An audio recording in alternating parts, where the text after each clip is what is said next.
రసూల్ గారు, ఎంబీబీఎస్ మూర్తి గారు, పి శ్రీనివాస్ గారు, బి మల్లికార్జున గారు, బి రామయ్యల్ గారు, బి రఘు గారు, ఎన్ దేవదాస్ గారు, ఎం నాగు గారు, జి సాయికృష్ణ గారు, సి రవికాంత్ రెడ్డి గారు అందరూ ఇమ్మీడియట్ గా డాష్ మీదకి రావాలి.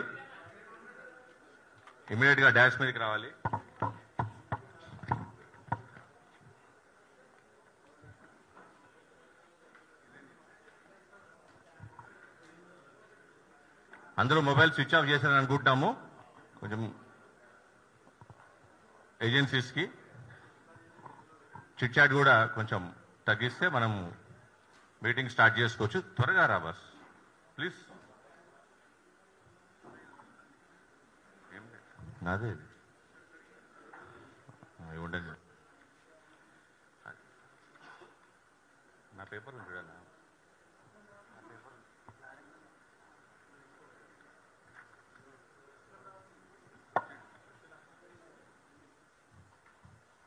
असलम जी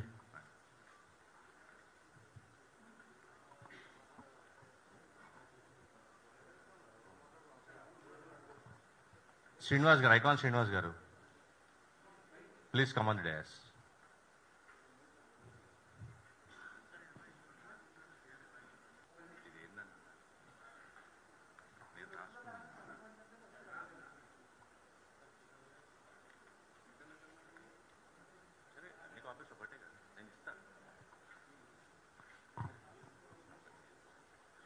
ఓకే,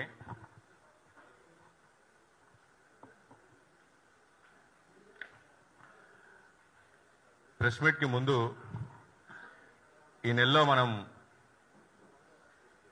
భారతదేశం ప్రపంచం మర్చిపోలేని ఒక ఘోర సంఘటన జరిగింది. 12/6 రోజు ఎయిర్ ఇండియా బోయింగ్ విమానం క్రాష్ జరిగింది. అందులో దాదాపు 280 మంది పైన సజీవ దహనం అయిపోయారు. వారికి అదేవిధంగా చార్ధామ్ యాత్రలో కూడా ఒక హెలికాప్టర్ ఇన్సిడెంట్లో భక్తులు వారు కూడా దురదృష్టవశాత్తు చనిపోయారు. వారందరికీ మన బాధ్యతగా ఒకసారి సంతాపం 2 నిమిషాలు తెలియవలసిందిగా అందరూ నిలబడి కోరుతున్నాం.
Thank you.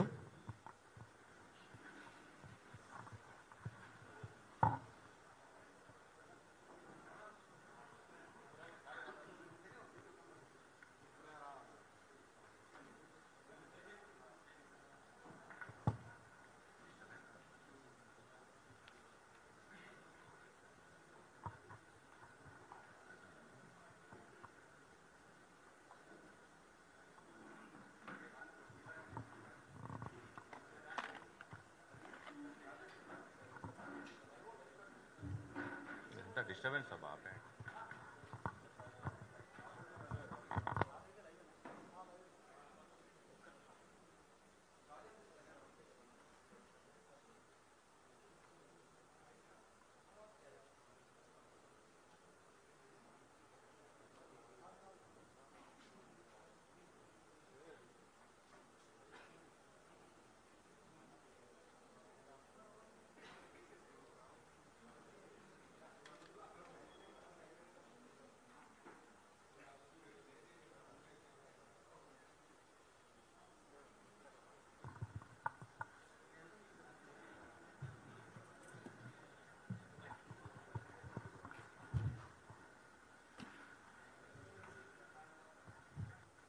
ముందుగా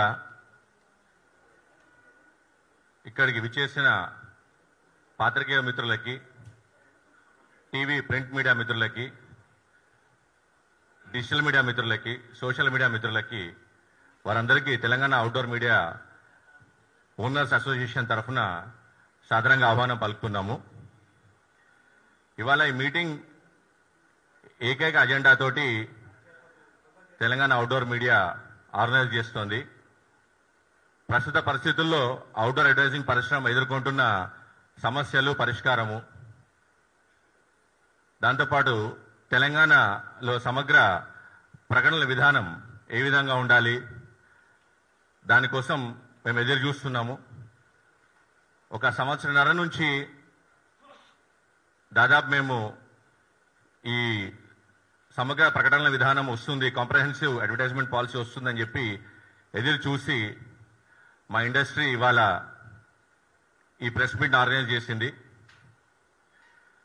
అయితే అవుట్డోర్ ఇండస్ట్రీకి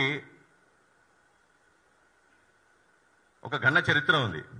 ఒక 60 నుంచి 70 సంవత్సరాల చరిత్ర అవుట్డోర్ ఇండస్ట్రీకి ఉంది. అలాంటి అవుట్డోర్ ఇండస్ట్రీ ఇవాళ చతికిల పడిపోయి ఒక అనార్గనైజ్డ్ సెక్టర్ అంటున్నారు, లేదంటే వీళ్ళకు విధి విధానాలు లేవంటున్నారు, వీరు వ్యాపారం చేసుకోవడానికి అర్హులా కాదా అనే స్టేజ్లో ఇవాళ 60 సంవత్సరాల ఇండస్ట్రీ పడిపోయింది అనేది మా బాధ. ప్రతి ఒక్కరికి వ్యాపారం చేసుకునే హక్కు ఉంటుంది. అందులో అవుట్డోర్ మీడియా చాలా పాత ఇండస్ట్రీ. చిన్న బోర్డు, ఒక పెయింటింగ్ బోర్డు నుంచి స్టార్ట్ అయ్యి దీని ప్రస్థానం ఫుట్పాత్ మీద బోర్డులు పెట్టడము, షాప్స్ మీద బోర్డులు పెట్టడం నుంచి, పెయింటింగ్ బోర్డుల నుంచి స్టార్ట్ అయ్యి ఇవాళ ఫ్లెక్సులతో మనము హోర్డింగ్స్ పెడుతున్నాము. అదేవిధంగా 2D technology, 3D technology, 4D technology తోటి ఇవాళ అవుట్డోర్ ఇండస్ట్రీ డెవలప్ అయింది. ఇంత డెవలప్ అయిన ఇండస్ట్రీ కూడా వాళ్ళు బోర్డు పెట్టుకుంటారంట అనే విధంగా ఇవాళ వాటి దుస్థితి దిగజారింది. ఎందుకు అంటే వీటికి ఒక తీరుతెన్నులు పాలసీ అనేది సమగ్రంగా లేకపోవడం అనేది మేము భావిస్తున్నాం. కావున అలాంటి పరిస్థితుల నుంచి ఎదుర్కొని ఇవాళ ముందుకొచ్చి మాకు ఒక పాలసీ కావాలి, మాకు వ్యాపారం చేసిన హక్కు మాకు ఉంది అనే ఉద్దేశంతో మేము ఈ ప్రెస్ కాన్ఫరెన్స్ని ముందుకు తీసుకెళ్తున్నాం. అవుట్డోర్ ఇండస్ట్రీ అంటే చాలా రకాల మీడియాస్ ఉంటాయి. చాలా మంది ఏమంటారంటే అవుట్డోర్ అంటే మీరు బోర్డు పెట్టుకుంటారా బిల్డింగ్ మీద అనేది ఒక అభిప్రాయం ఉంది. అవుట్డోర్ ఇండస్ట్రీ అంటే హోర్డింగ్స్, యూనిపోల్స్, క్యాంటిలివర్స్, లాలీపాప్స్, బస్ షెల్టర్స్, ఈ విధంగా చాలా పెద్ద పెద్ద మీడియా అన్నీ ఇవి ప్రకటనలు, వీటి కిందికి ఈ మీడియా అంత వస్తుంది. దీంట్లో స్వయం ఉపాధి అంటే దాదాపు మన హైదరాబాద్లోనే చూస్తే ఒక 500-600 ఏజెన్సీస్ ఉన్నాయి. తెలంగాణ వ్యాప్తంగా చూస్తే ఒక 2000 ఏజెన్సీస్ ఉంటాయి. అంత పెద్ద వ్యవస్థ, అంత పెద్ద గ్రూపు ఇవాళ ఈ అవుట్డోర్ ఏజెన్సీస్, అవుట్డోర్ అడ్వర్టైజింగ్లో ఉన్నాయి. అవుట్ ఆఫ్ హోమ్, అవుట్డోర్ అంటే అవుట్ ఆఫ్ హోమ్, ఆ ఇండస్ట్రీలో ఇవాళ అందరూ ఉన్నారు. హోర్డింగ్ ఇండస్ట్రీ అంటే చాలా మంది ఏమంటారంటే ఒక కంపెనీ ఉంటుంది, ఒక వ్యక్తి ఉంటాడు, అతను ఒక బోర్డు వేసుకుంటాడు అనేది ఒక అభిప్రాయం ఉంటుంది. హోర్డింగ్ ఇండస్ట్రీ అనేది ఒక వ్యక్తి ఒక ఇండస్ట్రీ స్థాపించిండు అంటే ఆ వ్యక్తితో పాటు ఒక 20 వ్యవస్థలు ఆ వ్యక్తితో నడుస్తాయి అనేది మనము మరవలేని నిజం. అది ఒక వ్యక్తి కనిపిస్తాడు, ఒక వ్యక్తి ఒక హోర్డింగ్ వేసిండు అంటే ఒక బోర్డు ఉంటుంది, ఒక వ్యక్తి ఉంటాడు, కానీ దాని వెనకాల ఒక 20 సంస్థలు పనిచేస్తాయి. అది మీడియా యజమానులు కావచ్చు, దాంతోపాటు హోర్డింగ్ నిర్వాహకులు, ప్రింట్ మీడియా అంటే మన మన ఫ్లెక్స్ ప్రింటింగ్ వాళ్ళు, నెక్స్ట్ వచ్చి దానికి లైటింగ్ ఇచ్చే ఎలక్ట్రీషియన్స్, దాని తర్వాత ఫ్లెక్స్ సప్లయర్స్, ప్రత్యేకంగా మౌంటర్స్, అంత పైకెక్కి మాకు ఫ్లెక్స్ మౌంటింగ్ చేసే మౌంటర్స్, హార్డ్వేర్, ఎలక్ట్రికల్, ఈ విధంగా ఇన్ని డివిజన్స్ ఈ అవుట్డోర్ ఇండస్ట్రీ మీద డిపెండ్ అయి ఉంటుంది. అంటే అవుట్డోర్ ఇండస్ట్రీ కనుక సక్రమంగా పద్ధతి ప్రకారం నడిస్తే ఇంతమందికి వ్యాపారాలు జరుగుతాయి, ఇంతమంది ఇందులో బతుకుతారు. అంటే డైరెక్ట్గా ఇండైరెక్ట్గా మనం ఆలోచిస్తే, మనం ఓవరాల్ క్యాల్కులేట్ చేసుకుంటే తెలంగాణ అంతా మొత్తం కలిపి దాదాపు ఒక 5 నుంచి 10 లక్షల మంది డైరెక్ట్గా ఇండైరెక్ట్గా ఫ్యామిలీస్ త్రూ లేదంటే వాళ్ళ వ్యవస్థల త్రూ ఇండస్ట్రీ మీద వాళ్ళ జీవనోపాధి నడుస్తుంది. అట్లాంటి ఇండస్ట్రీ ఈ అవుట్డోర్ ఇండస్ట్రీ. అంత పెద్ద ఇండస్ట్రీ ఈ అవుట్డోర్ ఇండస్ట్రీ.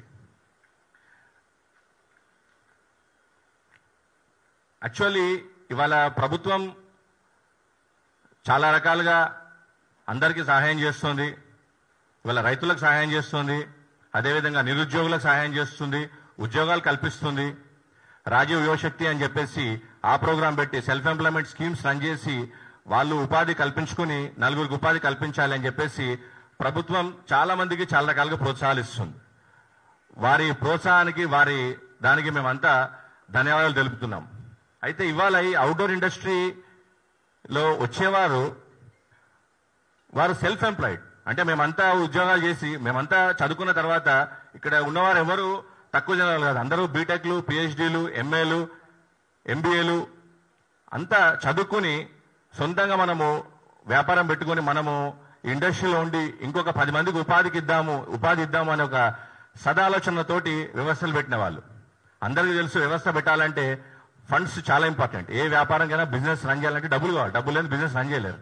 అటువంటిది కాలేజీకి వచ్చిన తర్వాత ఆలోచించి మనం ఒక వ్యాపారం పెడదామని చెప్పి బయట నుంచి డబ్బులు తీసుకొచ్చి, అప్పు తీసుకొచ్చి, లేదంటే చాలా మంది ఇల్లులు కొదవబెట్టి ఇట్లా చాలా రకాలుగా ఫండ్స్ ఎట్లా మొబిలైజ్ చేస్తారో మీకు అందరూ కూడా తెలుసు. అట్లా ఫండ్స్ మొబిలైజ్ చేసి ఒక ఇండస్ట్రీని స్థాపించి ఇవాళ ఇంత ఎలివేటెడ్ ఇండస్ట్రీగా దీన్ని మన చాలా మంది 60-50 రోజుల నుంచి దీన్ని ముందుకు తీసుకెళ్తున్నారు. అట్లాంటి ఇండస్ట్రీ ఈ అవుట్డోర్ ఇండస్ట్రీ. అయితే ఒక వ్యాపారం పెడితే ఆ వ్యాపారస్తునికే లాభము అనే ధోరణి ఉంటుంది. యాక్చువల్ అదైతే ఫ్యాక్ట్. అది కాకుండా దీనివల్ల ఆదాయం ఎంత సమకూరుతుంది అనేది కూడా ఇంపార్టెంట్. ఉపాధి ఎంత దొరుకుతుంది.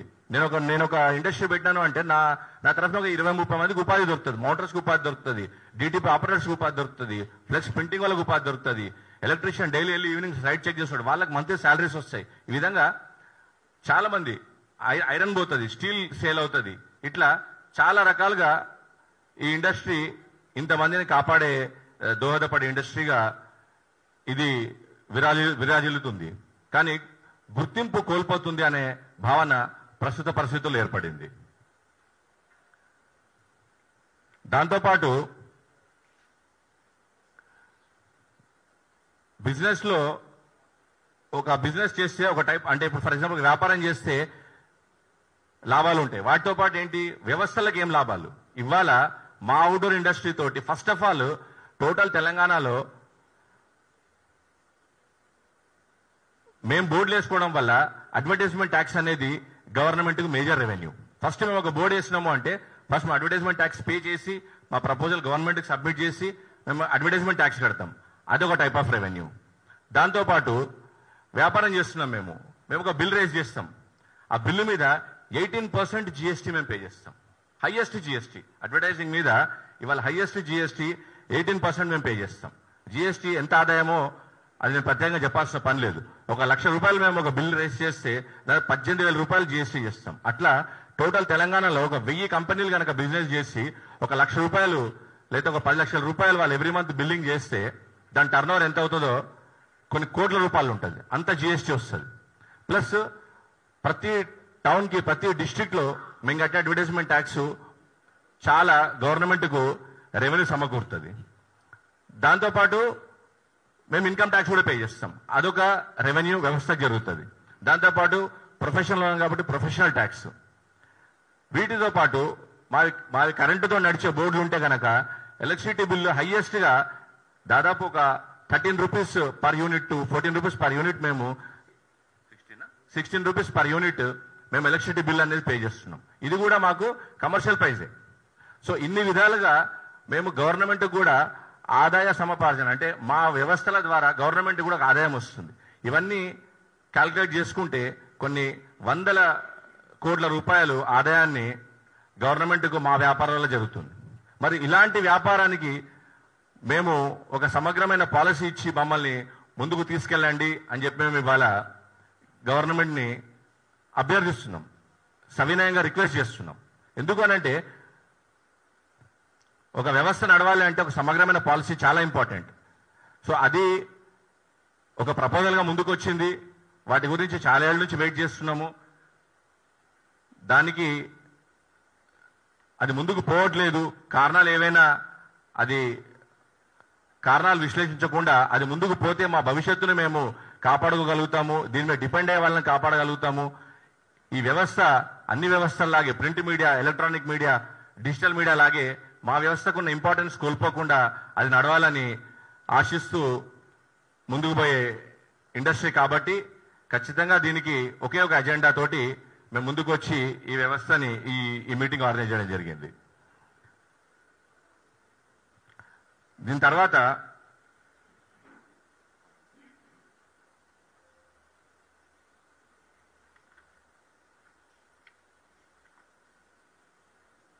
ఇవాళ తెలంగాణ రాష్ట్రంలో సమగ్రమైన అడ్వర్టైజ్మెంట్ పాలసీ లేకపోవడం వల్ల జరిగే నష్టాలేంటి, ప్రభుత్వ ఆదాయానికి ఎలా గండిపడుతుంది, జిహెచ్ఎంసీ సిడిఎంఏలో ఏ విధంగా ఉన్నాయి వ్యవహారాలు అనేది ఎక్స్ప్లెయిన్ చేయడానికి మా జనరల్ సెక్రటరీ రమేష్ గారిని మాట్లాడాల్సిన కోరుతున్నాం. గుడ్ ఆఫ్టర్నూన్ అందరికీ మరియు పాత్రికేయ మిత్రులందరికీ నమస్కారం అండి. ఈరోజు మా అసోసియేషన్ తరపు నుంచి ప్రెసిడెంట్ ఆయన కొంచెం పర్సనల్ కారణాల వల్ల ఈరోజు అటెండ్ కాలేకపోయారు. సో ఆన్ బిహాఫ్ ఆఫ్ అందరు అసోసియేషన్ నుంచి మేము ఈ ప్రెస్ మీట్ అరేంజ్ చేశాము. వాళ్ళు అవైలబుల్లో లేకున్నా కూడా. సో ఇక్కడ ఇందాక మా ఎగ్జిక్యూటివ్ మెంబర్ చెప్పినట్టు ఇండస్ట్రీ హిస్టరీ అంతా ఆయన చెప్పడం జరిగింది. సో ఇందులో ముఖ్యంగా వస్తే మనకి రెండు విధాలుగా ఉందండి. ఒకటేమో మేజర్ పార్ట్, అంటే మనకి హైదరాబాద్కి గుండెకాయన తెలంగాణకి గుండెకాయన హైదరాబాద్ ఇస్ ద జిహెచ్ఎంసీ లిమిట్స్లో ఉంది. యాక్చువల్గా జిహెచ్ఎంసీ లిమిట్స్ నుంచే మనకి మీరు ఏ విధంగా ఏ బిజినెస్లో చూసినా కూడా మేజర్ రెవెన్యూ ఇక్కడే వస్తుంది. సో ఇక్కడ నేను కొంచెము మీకు ఈ జిహెచ్ఎంసీలో జరిగింది ఏంది అనేది మీకు ఒక 2005 నుంచి నేను ఒక జస్ట్ బ్రీఫ్ ఇవ్వగలుగుతున్నాను, ఒక 1-2 సెంటెన్స్లలో. యాక్చువల్గా మనకి హోర్డింగ్స్ అనేది ఇంతకుముందు 60 years బ్యాక్ నుంచి ఉంది, మన మిత్రులు చెప్పినట్టు. అయితే 2005 నుంచి అప్పుడున్న జిహెచ్ఎంసీ లిమిట్స్ ప్రకారము ఒక 2400 హోర్డింగ్స్ ఉన్నాయి జిహెచ్ఎంసీలో. ఈ 2400 హోర్డింగ్స్కి సుమారుగా జిహెచ్ఎంసీకి ప్రతి సంవత్సరానికి 30 నుంచి 40 కోట్ల ఆదాయం వస్తుంది. అదేంటిది ఓన్లీ అడ్వర్టైజ్మెంట్ ట్యాక్స్ రూపకంగా, ఓ ట్యాక్స్ రూపంగానే 30 నుంచి ఒక 40 కోట్ల ఆదాయం వస్తుండే ఈ 2400 హోర్డింగ్స్ ద్వారా. దీంట్లో ఈ 2400 హోర్డింగ్స్ అప్పుడు జిహెచ్ఎంసీ లిమిట్స్లో ఏం చేశారంటే 2005 తర్వాత నుంచి చేసి అప్పుడు జిహెచ్ఎంసీ తక్కువ ఉంది అనేసి కొత్తగా హోర్డింగ్స్ పర్మిషన్స్ ఇవ్వద్దు, ఈ 2400తో నడపాలని ఆపేయడం జరిగింది. సో ఈ 2400 హోర్డింగ్సే అప్ టు 2020 వరకు ఎగ్జిస్ట్లో ఉన్నాయి ఏది జిహెచ్ఎంసీ లిమిట్స్లో. ఈ 2400 హోర్డింగ్స్ పైన రిజిస్టర్డ్ ఏజెన్సీస్ ఒక 209 రిజిస్టర్డ్ ఏజెన్సీస్ దీనిపైన డిపెండ్ అయ్యి ఎవ్రీ ఇయర్ జిహెచ్ఎంసీకి అడ్వర్టైజ్మెంట్ ట్యాక్స్ కట్టాయి. ఇందులో 2009లో ఒక ఏజెన్సీకి ఒక హోర్డింగ్ ఉండొచ్చు, 5 హోర్డింగ్స్, 10 హోర్డింగ్స్, 100, 200, 300 డిఫరెంట్ ఒక్కొక్క ఏజెన్సీ వాళ్ళ స్తోమత ఉంటే అప్పుడు హోర్డింగ్స్ ఉండే. సో ఈ 2005 నుంచి 20 వరకు అంటే 15 years ఈ 2400 హోర్డింగ్స్తోనే ట్యాక్సులు పెంచుకుంటూ రావడం వల్ల 2020లో వాళ్ళకు వచ్చిన రెవెన్యూ అంటే ఒక 30 to 40 crores వరకు ఉంది. ఇది కాకుండా జిహెచ్ఎంసీకి అడిషనల్గా జిహెచ్ఎంసీ కానీ అదర్ గవర్నమెంట్ అసెట్స్ వాళ్ళు టెండర్ రూపకంగా వాళ్ళ అసెట్స్ లీజ్కి ఇచ్చేవాళ్ళు, ఏది హోర్డింగ్ సెలెక్షన్ చేసుకోవడానికి. దానిపైన ఇంకొక 10 to 15 crores వరకు వాళ్ళకి ఆదాయం వచ్చేది. సో ఎప్పుడైతే 2005 తర్వాత ఎందుకు ఆపారు అంటే ఇంకా జిహెచ్ఎంసీ లిమిట్ తక్కువ ఉంది కదా, మనకి ఎక్కువ అవసరం లేదు, 2004 కొత్త ప్రైస్ చేయడం ఆపేసిన తర్వాత 2005 తర్వాత మీ అందరికీ తెలుసు పాత్రికేయులందరికీ జిహెచ్ఎంసీ ఇప్పటికీ 2 సార్లు విస్తరించింది. దాని లిమిట్స్ అనేది పెంచుకోవడం కూడా పోతుంది, అంటే జిహెచ్ఎంసీ పరిధి పెరిగింది. ఇప్పుడు కొత్తగా వచ్చేసేసి జిహెచ్ఎంసీ పరిధిని present government up to ORR వరకు పెంచుతామంటున్నారు, అంటే ఆ ఓఆర్ఆర్ ఆల్రెడీ కలిపేసినామంటున్నారు. సో ఈ లెక్క ప్రకారం చూస్తే ఇప్పుడు ఓఆర్ఆర్ చుట్టుపక్కల ఉన్న అన్ని మున్సిపాలిటీలలో కూడా ఈ జియో నెంబర్స్కి ఇచ్చేటు అమలు అవుతే మేమందరం ఉపాధి కోల్పోతాం ఒకటి. సో అదే జియో నెంబర్ ఆ ఓఆర్ఆర్ వరకు ఇదే హోర్డింగ్స్ని ఎక్స్టెన్షన్ చేస్తే ఇక్కడ ఉన్న కెపాసిటీ అంటే ఒక 12,000 నుంచి 13,000 హోర్డింగ్స్ పెట్టుకునే కెపాసిటీ ఈ జిహెచ్ఎంసీ లిమిట్ కొత్త జిహెచ్ఎంసీ లిమిట్స్కి ఉంది. సో దాని ద్వారా మనం ఒక ఆదాయము ఏది 2020లో వచ్చిన ఆదాయం ఒక 30 to 40 crores మనం దాన్ని క్యాల్కులేట్ చేసుకున్నా ఆ రేటు ప్రకారం వేసుకున్నా కూడా సుమారుగా ఓన్లీ జిహెచ్ఎంసీలు ప్రకటనల పైన వచ్చే ఆదాయము ఒక 250 కోట్ల నుంచి ఒక 350 కోట్ల మధ్యలో వచ్చే అవకాశం ఉంది. అయితే దీని గురించి మేము సమగ్రమైన పాలసీ గురించి మేము 2-3 సార్లు గవర్నమెంట్కు 2-3 సార్లు కాదు, అది కూడా మీకు హిస్టరీ చెప్తాను. సో ఈ 200 మీకు ఈ 209 రిజిస్టర్డ్ ఏజెన్సీస్ కాకుండా అదనంగా creative agencies plus media planning and buying agencies, flex printing agencies, DTP operators అని రకరకాలుగా అప్పుడు జిహెచ్ఎంసీలో ఉండే. సడన్గా ఏం జరిగిందంటే 2020లో అప్పటి ప్రభుత్వము ఒక జీవో నెంబర్ 68 అని ఒక జీవో తీసుకొచ్చేసి ఆ జీవో ద్వారా సిటీలో ఉన్న హోర్డింగ్స్ అన్ని ఉన్న పలంగా 15 ఫీట్ల లోపలికి దించుకోండి, హోర్డింగ్ అనేది ఉంటే 15 ఫీట్ల వరకే ఉండాలి, అంటే భూమి నుంచి 15 ఫీట్ల హైట్కు మించి ఉండకూడదు అనేసి అప్పుడు ఒక జీవో తీసుకోవడం జరిగింది పాత గవర్నమెంట్. ఆ జీవో ప్రకారము దాన్ని హోర్డింగ్ అన్నారు. మీకు కూడా తెలుసు, ఒక 15 ఫీట్ల లోపల పెట్టాలంటే దాన్ని హోర్డింగ్ అన్న ఒక షాప్ సైనేజ్ బోర్డే మినిమం 20 ఫీట్ల పైన ఉంటేనే వాడికి విజిబిలిటీ ఉంటుంది. సో ఈ 15 ఫీట్ల లోపల తీసుకోవడం మేము దానిపైన కోర్టుకు వెళ్ళడం జరిగింది. అప్పుడున్న గవర్నమెంట్ ఆ కోర్టు కేసు చాలా రోజులు కోర్టులో ఒక 3-4 years కోర్టులోనే అట్లా పెండింగ్ ఉండిపోయింది. ఆ ఫైనల్ రిజల్ట్ కూడా అనుకూలంగా రాలేదు. సో దాన్ని తర్వాత ఆ గవర్నమెంట్ అయిపోయిన తర్వాత మేము ఈ గవర్నమెంట్ వచ్చినప్పుడు సరే ఆ గవర్నమెంట్ మా జీవో ద్వారా ఈ 209 ఏజెన్సీస్ ప్లస్ అదనంగా ఉన్న ఇంకో 200-300 ఏజెన్సీస్ అన్రిజిస్టర్డ్ ఏజెన్సీ. అంటే అన్రిజిస్టర్డ్ అంటే మీరు మళ్ళీ మేము మీకు ఇచ్చే ప్రెస్ నోట్లో అన్రిజిస్టర్డ్ ఏజెన్సీ అని ఉంది. అన్రిజిస్టర్డ్ ఏజెన్సీ అంటే వీళ్ళు ఏది ఇల్లీగల్ అని కాదు. అన్రిజిస్టర్డ్ ఏజెన్సీ అంటే ఇప్పుడు ఒక క్రియేటివ్ అంటే అడ్వర్టైజ్మెంట్ క్రియేట్ వాడికి జిహెచ్ఎంసీ రిజిస్ట్రేషన్ చేసుకోవాల్సిన అవసరం లేదు. ఒక మీడియా ప్లానింగ్ బయింగ్ ఏజెన్సీకి ఒక జిహెచ్ఎంసీ రిజిస్ట్రేషన్ చేసుకోవాల్సిన అవసరం లేదు. ఒక ఫ్లెక్స్ ప్రింటింగ్ ఏజెన్సీ డిటిపి ఏజెన్సీస్కి వాళ్ళకి ఇందులో రిజిస్టర్ చేసుకోవాల్సిన ఓన్లీ రిజిస్టర్డ్ ఏజెన్సీస్ మాత్రం అంతా. దానిపైన మా దగ్గర పక్కా ఆర్టీఐ ఆధారాలు అన్నీ ఉన్నాయి. 209 లిస్ట్ ఆఫ్ ఏజెన్సీస్కి ఎన్ని హోర్డింగ్స్ ఉండే అనేది కూడా మా దగ్గర పక్కా ఆధారాలతో ఉంది. సో దీని తర్వాత మేము ఆ జీవో నెంబర్ 68 అయిపోయిన తర్వాత మేము ఆల్రెడీ అప్పుడున్న గవర్నమెంట్ కూడా చాలాసార్లు రిక్వెస్ట్ చేయడం జరిగింది, సార్ పాలసీ కావాలి. అండ్ అంతకుముందు ఉన్న సిస్టమ్ ఎలా ఉందంటే అప్పుడు పాలసీ లేదు, ఇప్పటికీ పాలసీ లేదు, రిస్ట్రిక్షన్స్ అనేసి ఏమీ లేకుండే. సో అప్పుడు ఏంటంటే మున్సిపాలిటీ 5th, 6th ఫ్లోర్ వరకు కూడా అలౌ చేస్తుండే. సో అప్పుడున్న గవర్నమెంట్ కూడా మేము సార్ మీరు రిస్ట్రిక్షన్స్తోని ఇవ్వండి, మీడియా అనేది ఇంపార్టెంట్. ఎందుకంటే మాస్ కమ్యూనికేషన్లో ఈ మీడియా సిటీలో ఈ మీడియా లేకపోవడం వల్ల చాలా ఎంతో మంది ఇబ్బంది పడుతున్నది పబ్లిసిటీ చేసుకోవడానికి దీనికి. సో మేము అప్పుడు అడిగినప్పుడు ఆ గవర్నమెంట్లో కూడా ఒక డ్రాఫ్ట్ పాలసీ రెడీ చేశారు. రెడీ చేసి మమ్మల్ని అడ్వర్టైజింగ్ ఏజెన్సీలను అసోసియేషన్ కూడా మీటింగ్ పిలవడం జరిగింది. ఆ మీటింగ్లో మేము కూడా ఎక్స్ప్రెస్ చేశాము. అప్పుడున్న గవర్నమెంట్ ఏమందంటే only single pole hoardings or monopole hoardings, మీరు ఏమైనా కాల్ చేయండి, యూనిపోల్ హోర్డింగ్స్ అంటాం మేము. ఆ యూనిపోల్ హోర్డింగ్స్ మాత్రం పర్మిషన్ ఇస్తాం సిటీలో అనేసి అప్పుడు ఒక డ్రాఫ్ట్ పాలసీ మా దగ్గర పెడితే ఒక యూనిపోల్ ఎలక్షన్ అంటే అన్ని యూనిపోల్స్ అనేది సిటీలో పాసిబుల్ కాదు.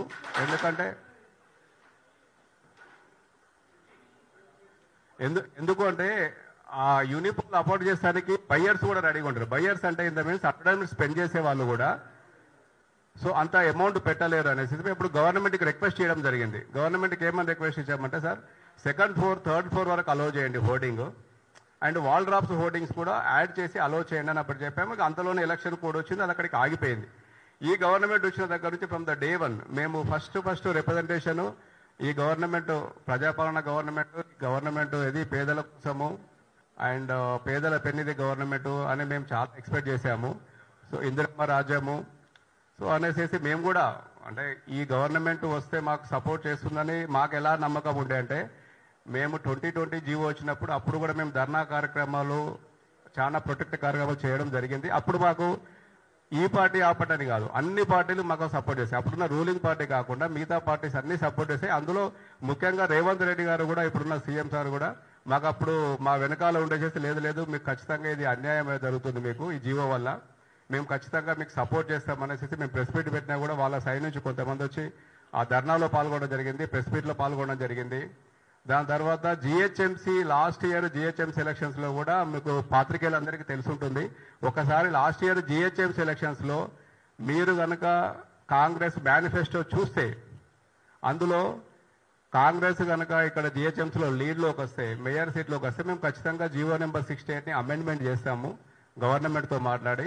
మళ్ళీ పూర్వ పరిస్థితి తీసుకొస్తాము, కాకపోతే రిస్ట్రిక్టెడ్. అంటే మేము కూడా ఓకే అన్నాం, ఎందుకంటే చిన్న సైజులతో తీసుకొస్తామని చెప్పేసి అనడం జరిగింది అప్పుడు. సో మేము దానికి కూడా అది ఈ గవర్నమెంట్ వచ్చిన తర్వాత సరే ఇది అప్పుడు ఆపోజిషన్లో ఉన్నప్పుడు అప్పుడు చెప్పారు. సో అదే మేము జరుగుతుంది అనేసి మేము 1.5 year నుంచి వెయిట్ చేస్తున్నాము. ప్రజా దర్బార్ని పెట్టిన సెకండ్ రోజు నుంచే మేము అక్కడ అప్లికేషన్ ఇవ్వడం జరిగింది. ఎక్కడ ప్రజా దర్బార్లో మా అసోసియేషన్ తరపు నుంచి సార్ అడ్వర్టైజింగ్ పాలసీ అనేది ఆల్మోస్ట్ ఇన్ని సంవత్సరాల నుంచి అసలు పాలసీ లేదు, ఒక పాలసీ తీసుకొస్తే ఇన్ని ఏజెన్సీ బతకడం జరుగుతుంది, ఎంతో మందికి ఎంప్లాయ్మెంట్ దొరుకుతుంది, కొన్ని లక్షల మంది దీనిపైన ఆధారపడుతున్నారని.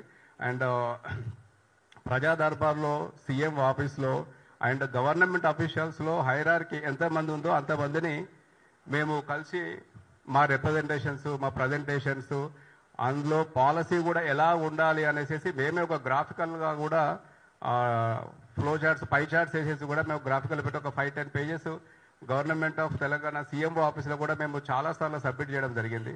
అండ్ అదే సేమ్ రిప్రజెంటేషన్ ఉన్నప్పుడున్న ప్రిన్సిపల్ సెక్రటరీ గారు కానీ ఇప్పుడున్న ప్రిన్సిపల్ సెక్రటరీ గారికి ప్లస్ గవర్నమెంట్ ఉన్న అందరు అఫీషియల్స్కి from the GHMC commissioner additional commissioner నుంచి మొదలెట్టి up to principal secretary special secretary వరకు కూడా మేము రిప్రజెంట్ ఇచ్చాము.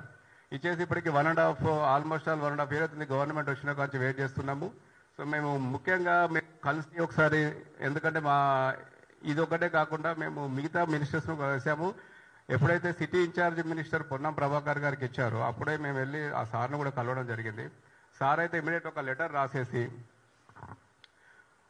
ఎవరికి దానకిషోర్, అప్పుడు ప్రిన్సిపల్ సెక్రటరీగా దానకిషోర్ సార్ ఉండే, ఆ సార్కి ఒక లెటర్ రాశారు. వీళ్ళది న్యాయమైన డిమాండ్ అండి, వీళ్ళు చాలా రోజుల నుంచి ఇబ్బంది పడుతున్నారు, మీరు ఆ జీవో నెంబర్ 68 కొంచెం అమెండ్మెంట్ చేసేసి దాన్ని తొందరగా చేసేసి వీళ్ళకి మళ్ళీ ఉపాధి అవకాశం కల్పించిన ఒక రిటర్న్గా లెటర్ కూడా రాయడం జరిగింది.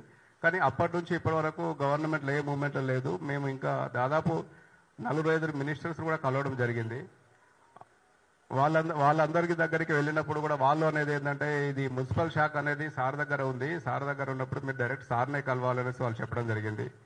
అండ్ కోదండరామ్ సార్ కూడా మాకు ఈ విషయాన్ని మండలిలో కూడా మీరందరూ పాతికేమైతే చూసే ఉంటారు, మండలిలో కూడా అడ్వర్టైజ్మెంట్ విధానాన్ని మీరు రూపకల్పన చేసేసి తొందరగా చేసుకోండి అని చెప్తే, సో ఈ గవర్నమెంట్ నుంచి మేము ఎక్స్పెక్ట్ చేసింది అదే. అయితే మాకు సడన్గా 2024 మార్చిలో ఈ గవర్నమెంట్ వచ్చిన తర్వాత ఒక సర్క్యులర్ రిలీజ్ చేశారు. ఆ సర్క్యులర్లో ఏముందంటే ఈ సర్క్యులర్ బిలాంగ్స్, ఇది ఎవరికి అప్లికబుల్ అంటే తెలంగాణలో ఉన్న అన్ని మున్సిపాలిటీస్, అన్ని ULBs, all ULBs and all the municipalities. ఆ సర్క్యులర్లో ఏముందంటే మీరు అడ్వర్టైజ్మెంట్ ఏజెన్సీ దగ్గర ట్యాక్సెస్ తీసుకోకండి, ఎందుకంటే మాకు రెవెన్యూ అవసరం ఉంది, ఆ రెవెన్యూ కోసం మేము కొత్తగా ట్యాక్సులు పెంచి కొత్త రెవెన్యూ టారిఫ్ ఇవ్వబోతున్నాము. సో దాని గురించి అనేసి మీరు హోల్డ్లో పెట్టండి, కొత్తగా టారిఫ్ ఇస్తాం, దాని ప్రకారం మనం ట్యాక్స్ కలెక్ట్ చేద్దాము, అలాగే కొత్త పర్మిషన్స్ కూడా ఇవ్వద్దు అనేసి తెలంగాణ మొత్తానికి ఒక సర్క్యులర్ తీసుకొచ్చింది. ఈ సర్క్యులర్ పైన మేము ఇమీడియట్లీ రిప్రజెంట్ చేయడం జరిగింది. ఎవరికి consult CDMA director come commissioner గారికి ప్లస్ ప్రిన్సిపల్ సెక్రటరీ గారు కూడా. అప్పుడు మేము ఎన్నోసార్లు రిక్వెస్ట్ ఇచ్చాము, సార్ ఇది ట్యాక్స్ ఏదో తొందరగా రీవైజ్ చేసి చేసుకోండి అంటే వాళ్ళు కూడా సరే చేస్తామన్నారు. 3 months 6 months అయిపోయింది. అది కాస్త ఈ సర్క్యులర్ రిలీజ్ చేసింది March 18, 2024లో చేశారు. 18th March నుంచి ఇప్పటికి ఆల్మోస్ట్ ఒక 15 months వస్తుంది, దగ్గర 14-15 నెలలు అవుతుంది. సో మా పరిస్థితి ఏంటి, ఇప్పుడు ఈ తెలంగాణ మొత్తం ట్యాక్సులు తీసుకోవడం వల్ల ఎందుకు తీసుకోవట్లేదు, ఓన్లీ హైదరాబాద్కి సంబంధించిన ఏజెన్సీసే కాకుండా జిహెచ్ఎంసీ లిమిట్స్ ఏజెన్సీ కాకుండా తెలంగాణలో ఉన్న అన్ని ఏజెన్సీస్ కూడా దీనిపైన బాగా విచారం వ్యక్తం చేస్తున్నాయి. మేము ఈ విషయంలో కూడా ట్యాక్సులన్నా తీసేసుకోండి, ఎందుకంటే ఇప్పుడు తెలంగాణ మొత్తం ట్యాక్సులు తీసేసుకుంటే అక్కడ కూడా మంచి రెవెన్యూ వచ్చింది, ఆల్ మున్సిపాలిటీ ఎవరిని కలిపేస్తే కూడా అక్కడ కూడా 200-300 కోట్ల ఆదాయం వచ్చేది ఉంది. ఈ జిహెచ్ఎంసీలో కొత్తగా అడ్వర్టైజింగ్ పాలసీ కొత్తగా పర్మిషన్స్తే జిహెచ్ఎంసీలో ఇంకో 200-300 కోట్ల ఆదాయం వచ్చేది. సో అనేసి మేము గవర్నమెంట్ పదే రిక్వెస్ట్ చేస్తున్నాము. ఈ మధ్య కూడా మేము దాదాపు అందరినీ కలవడం జరిగింది. కాకపోతే మేము కలవలేకపోయిందంటే ఒక ముఖ్యమంత్రి గారిని ఒకరిని కలవలేకపోయాము. వాళ్ళ ఆఫీస్ దాకా వెళ్ళాము, సీఎంఓ ఆఫీసులో ఇప్పటికీ మేము రిక్వెస్ట్లు ఇస్తూనే ఉన్నాము. ఈవెన్ ఎవ్రీ వీక్ ఒక మెయిల్ కూడా పెడతా ఉన్నాము, సార్ అడ్వర్టైజ్మెంట్ పాలసీ గురించి కొంచెం కన్సిడర్ చేసేసి మాకు కొంచెం అపాయింట్మెంట్ ఇవ్వండి. సో ఎలా ఉంటుంది రెవెన్యూ, ఎంతమందికి ఎంప్లాయ్మెంట్ దొరుకుతుంది, ఎంతమందికి జీవనోపాధి దొరుకుతుంది, దీనికి బ్యాక్గ్రౌండ్ ఇండస్ట్రీస్ ఎన్ని డిపెండ్ అయి ఉన్నాయి, సో అదంతా మేము రిప్రజెంటేషన్ చేసి ఇచ్చాము. సో ఇదంటే అడ్వర్టైజింగ్ అంటే ఒక బోర్డు ఒకటే కాదు కదండి, దీని వెనకాల ఒక క్రియేటివ్ డిజైనర్ ఉండాలి, ఒక క్రియేటివ్ ఏజెన్సీ ఉండాలి, దాని తర్వాత మీడియా ప్లానింగ్ బయింగ్ ఏజెన్సీ ఉండాలి, వాళ్ళంతా అప్రూవల్ చేసిన తర్వాత ఫ్లెక్స్ ప్రింటర్స్ ఉండాలి. దాని తర్వాత మనకు హోర్డింగ్స్ వేసే లేబర్ ఇన్వాల్వ్ అవుతారు, దాని తర్వాత ఫ్లెక్స్ మౌంటర్స్ ఇన్వాల్వ్ అవుతారు, ఎలక్ట్రీషియన్స్, పెయింటర్స్, ఇట్లా ఒక చాలా మందితో కూడుకున్న ఇండస్ట్రీ ఇది.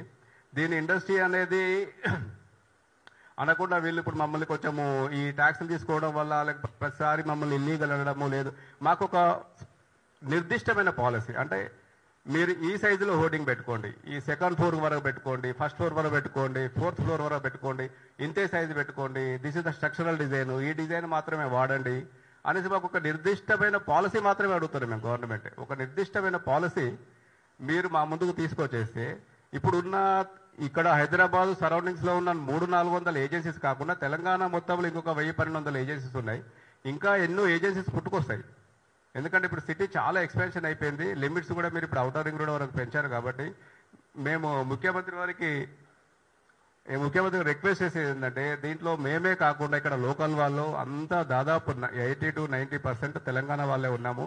ఈ మధ్య కూడా తెలంగాణ నుంచి కూడా బయట నుంచి ఎన్ఆర్ఐస్గా వచ్చేసేసి రీసెంట్గా చుట్టుపక్కల అవుటర్ రింగ్ రోడ్ చుట్టుపక్కల మున్సిపాలిటీస్లలో ఒక 10-20 ఏజెన్సీలు నాకు తెలిసినవి ఉన్నాయి. వాళ్ళంతా ఈ మీడియా పైన ఇన్వెస్ట్ చేశారు. ఎందుకంటే అక్కడ ఉద్యోగాలు పోవడంతో ఇక్కడికి వచ్చిన తర్వాత సరే మనకి ఈ ఇండస్ట్రీలో సరే అడ్వర్టైజ్మెంట్ ఎవరైతే ముఖ్యంగా కొంచెం ఎంబీఏ చేసిన వాళ్ళు, ఎవరికైతే మార్కెటింగ్ నాలెడ్జ్ ఉంటుందో, ఎవరికైతే కొంచెం క్రియేటివిటీ ఉంటుందో వాళ్ళే ఎక్కువ అడ్వర్టైజింగ్ ఏజెన్సీలకు వస్తారు. సో వాళ్ళు కూడా ఈ మధ్య వచ్చి చాలా మంది ఇన్వెస్ట్ చేసేసి వాళ్ళు ఇబ్బంది పడుతున్నారు బాగా ఈ ట్యాక్సులు తీసుకోకపోవడం వల్ల, దానిపై నుంచి కొంచెం హైడ్రా యాక్షన్ తీసుకోవడం వల్ల.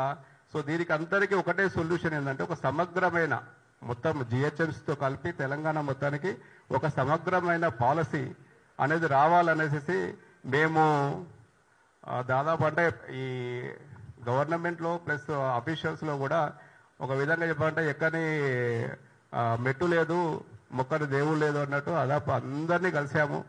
ఎక్కడ కలిసినా మా సమస్యకి పరిష్కారం దొరకట్లా.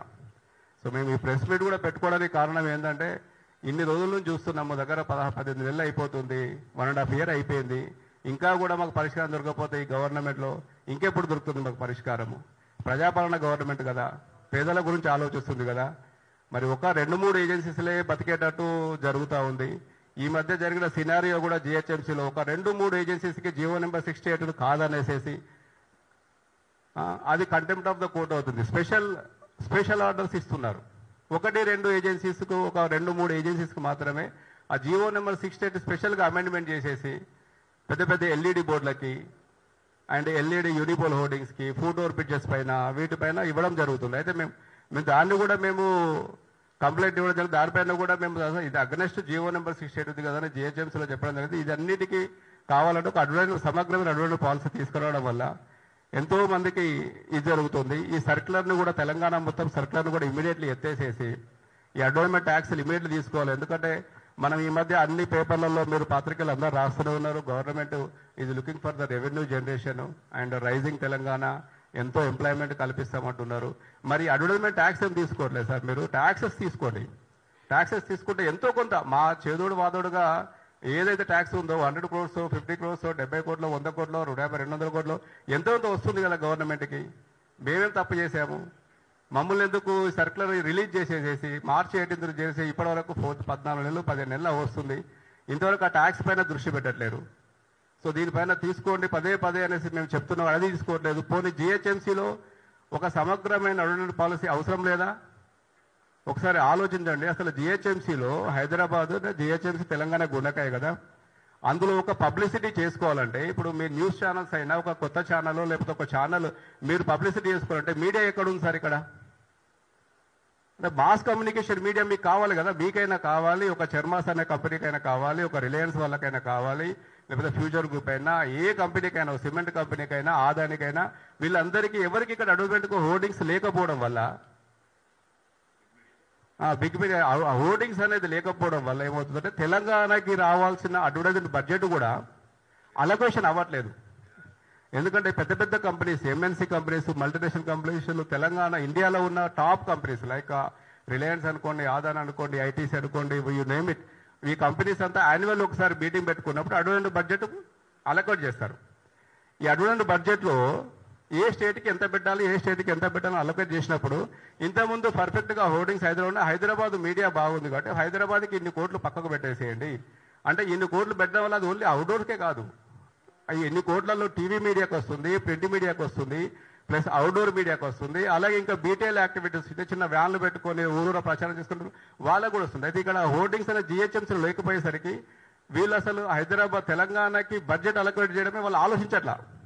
ఎందుకంటే ఇక్కడ 80% ఇక్కడే ఉంది కదా మార్కెట్.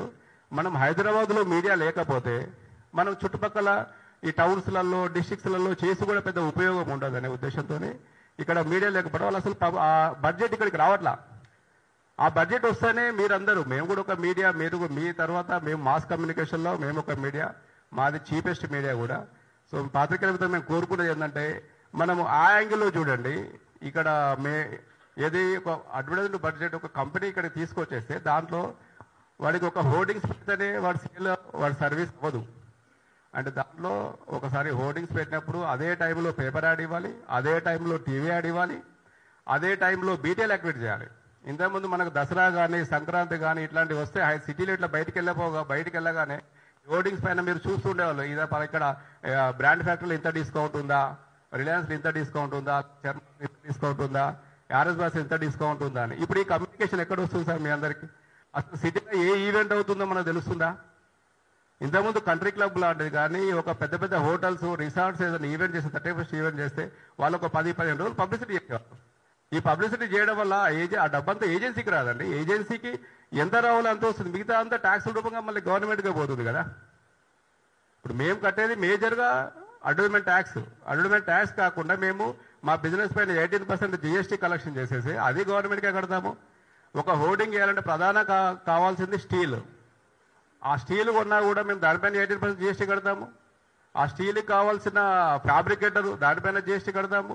దానికి కావాల్సిన ఆర్ఎంసీ సిమెంట్ అనుకోండి, కాంక్రీట్ అనుకోండి, ఆర్ఎంసీ పైన దానిపైన జిఎస్టీ. ఇదంతా అయిపోయిన తర్వాత ఎలక్ట్రిసిటీ వర్క్ ఉంటుంది, దానికి లైటింగ్ చేయాలి, బ్యూటిఫికేషన్ చేయాలి, లేదంటే ఎల్ఈడి పెట్టాలి. సో దాని ఎలక్ట్రిసిటీ పైన దానిపైన జిఎస్టీ కడతాము. మళ్ళీ ఇదంతా అయిపోయినాక మాకు ఎలక్ట్రిసిటీ, మీరు అందరూ ప్రతి కరెంటు బిల్ ఒకసారి ఎడక తిప్పి చూడండి సార్. అడ్వర్టైజ్మెంట్ కేటగిరీ అనేది సపరేట్ ఉంది ఎలక్ట్రిసిటీ డిపార్ట్మెంట్లో. ఇది ఇప్పుడు కాదు, గత 15 సంవత్సరాల కిందనే క్రియేట్ చేశారు అది. మేము చెల్లించే ఒక్క కరెంటు బిల్లుకి యూనిట్ పైన ఒక యూనిట్కి మేము 13 రూపీస్ చెల్లిస్తున్నాం. ఏ ఒక్క ఇండస్ట్రీ చెల్లించట్లేదు, ఏది చెల్లించట్లేదు. మరి ఇంత హైయెస్ట్ పే చేసుకుంటూ మేము మమ్మల్ని ఒక ఏమంటాము, వీళ్ళు అన్ఆర్గనైజ్డ్, ఇదేదో అడ్వర్టైజింగ్ బోర్డింగ్ అంటే చిల్లరా, వీళ్ళంతా ఇది చేస్తారు సార్. మాకు ఆర్గనైజ్డ్ ఉంటే మేము ఇదంతా ఎందుకు అవుతుంది? మేము మిమ్మల్ని కంట్రోల్ చేయబట్టున్నాం. Government and the department has to control us. మీరు కంట్రోల్ చేసి ఒక సమగ్రమైన పాలసీ తీసుకొచ్చి చేయడం వల్ల అందరం బతుకుతాం. అంతే కాకుండా ఏదో ఒక 2 ఏజెన్సీస్కు 3 ఏజెన్సీస్కు సరే వీళ్ళు చేసుకుంటున్నారు కదా చేసుకొనివ్వండి అంటే ఎలా అవుతుంది సార్? మన మిగతా ఏజెన్సీలు అంతా ఏం కావాలి? మాకు ఎవరు ఎంప్లాయ్మెంట్ చూపిస్తారు ఇక్కడ? ఇప్పుడు ఇక్కడ కూర్చున్న వాళ్ళు కాకుండా ఇంకా బయట చాలా మంది ఉన్నారు. సో వీళ్ళందరికీ ఎంప్లాయ్మెంట్ ఎవరు? ఒక్కొక్క దగ్గర 10 నుంచి 20 మంది, 50 మంది, 200 మంది, 300 మంది పనిచేసే కంపెనీస్ ఉన్నాయి. మరి వీళ్ళందరి మందికి ఎంప్లాయ్మెంట్ ఎక్కడ దొరకాలి? సో అందుకోసమే మేము గవర్నమెంట్ కూడా పదే రిక్వెస్ట్ చేస్తున్నాము సార్. ఇది ఒక ఇండస్ట్రీ నుంచి మాట్లాడుతున్నాం మేము కూడా. ఇదేది ఒక తెలంగాణ అవుట్డోర్ అసోసియేషన్ అంటే ఓన్లేదు ఒక చిన్న అసోసియేషన్ కాదు. We are representing for the total Telangana outdoor advertising industry. ఈ ఇండస్ట్రీలో జరిగే సమస్యలు ఏమున్నాయి, ఇవి ప్రధానంగా గవర్నమెంట్ దృష్టి తీసుకెళ్లాము. ఈ ఇండస్ట్రీని ఎలా బాగుపరచాలని దాని గురించి మేము ప్రయత్నం చేస్తున్నాము. ఇందులో వీళ్ళు ఉన్నారు వాళ్ళు ఉన్నారని కాకుండా ఇది ఒక మేము ఇండస్ట్రీ సమస్యగా చేస్తున్నాము. ఒక ఇండస్ట్రీ గురించే మేము రిప్రజెంట్ చేస్తున్నాము.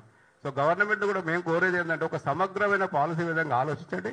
ఫస్ట్ ఆఫ్ ఆల్ ఆ సిడిఎంఏలో తెలంగాణ మొత్తం మీరు అడ్వర్టైజ్మెంట్ ట్యాక్స్లు కలెక్ట్ చేయండి సార్. కొత్త ట్యాక్స్ కలెక్ట్ చేస్తారా, పాత ట్యాక్స్లు కలెక్ట్ చేస్తారా, వాటిని కలెక్ట్ చేయండి. And at the same time దాంతోపాటు సమగ్రమైన పాలసీ ఎలా రూపొందించిస్తే బాగుంటుంది, మీకు ఎక్కడెక్కడ రెవెన్యూ సోర్స్ వస్తుందని మేమే ఇచ్చాము. మేము ఎక్కడ దాన్ని గవర్నమెంట్కి దాచిపెట్టాలని మేము అనుకోవట్లా, మేమే ఇచ్చాము సార్. మీకు ఇంత గవర్నమెంట్ రెవెన్యూ వస్తుంది, ఇది దీనిపైన ఇంత వస్తుంది, ఈ మీడియా పైన ఇంత వస్తుంది, ప్లస్ ఓన్లీ అడ్వర్టైజ్మెంట్ కాకుండా మేము పబ్లిక్ యూటిలిటీస్ కూడా ప్రొవైడ్ చేస్తున్నాం కదండి. పబ్లిక్ యూటిలిటీస్ అంటే పబ్లిక్ టాయిలెట్స్ అనుకోండి, పబ్లిక్ కావాల్సిన ఫుట్ఓవర్ బ్రిడ్జెస్ అనుకోండి, ఇంకెక్కడ నా పబ్లిక్ వీళ్ళకి అంబరిలాస్ అనుకోండి, ఈ విధంగా కూడా మేము మీడియా ప్రొవైడ్ చేస్తున్నాం కదా. ఈ మీడియాలో కూడా మేము దాంట్లో భాగస్వామ్యం అవుతున్నాం, దాంట్లో చేస్తున్నాం. కానీ వీళ్ళు జరుగుతుంది ఏంటంటే ఒక్కరిద్దరికి ముగ్గురికి మాత్రమే ఈ ఫేవరిజంగా జరుగుతుంది. సో మేము అనేది ఒక అడ్వర్టైజ్మెంట్ సమగ్రమైన పాలసీ వస్తే అది అందరికీ ఉపయోగపడుతుంది. అండ్ ఇంతే కాకుండా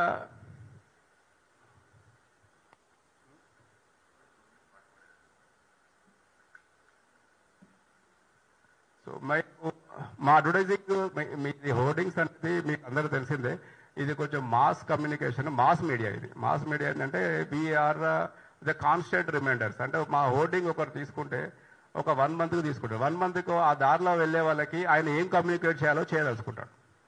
సో ఈ మీడియా లేకపోవడం వల్ల మనం గవర్నమెంట్ పరంగా అయినా లాస్ట్ గవర్నమెంట్ అయినా ఈ గవర్నమెంట్ అయినా కూడా మనం చూసుకుంటే గవర్నమెంట్ స్కీమ్స్ టౌన్స్లలో, ఎందుకంటే టౌన్స్లలో మనకి అక్కడ హోర్డింగ్స్ ఉన్నాయి, ఇతర మీడియా ఉంది, అవుట్డోర్ మీడియా.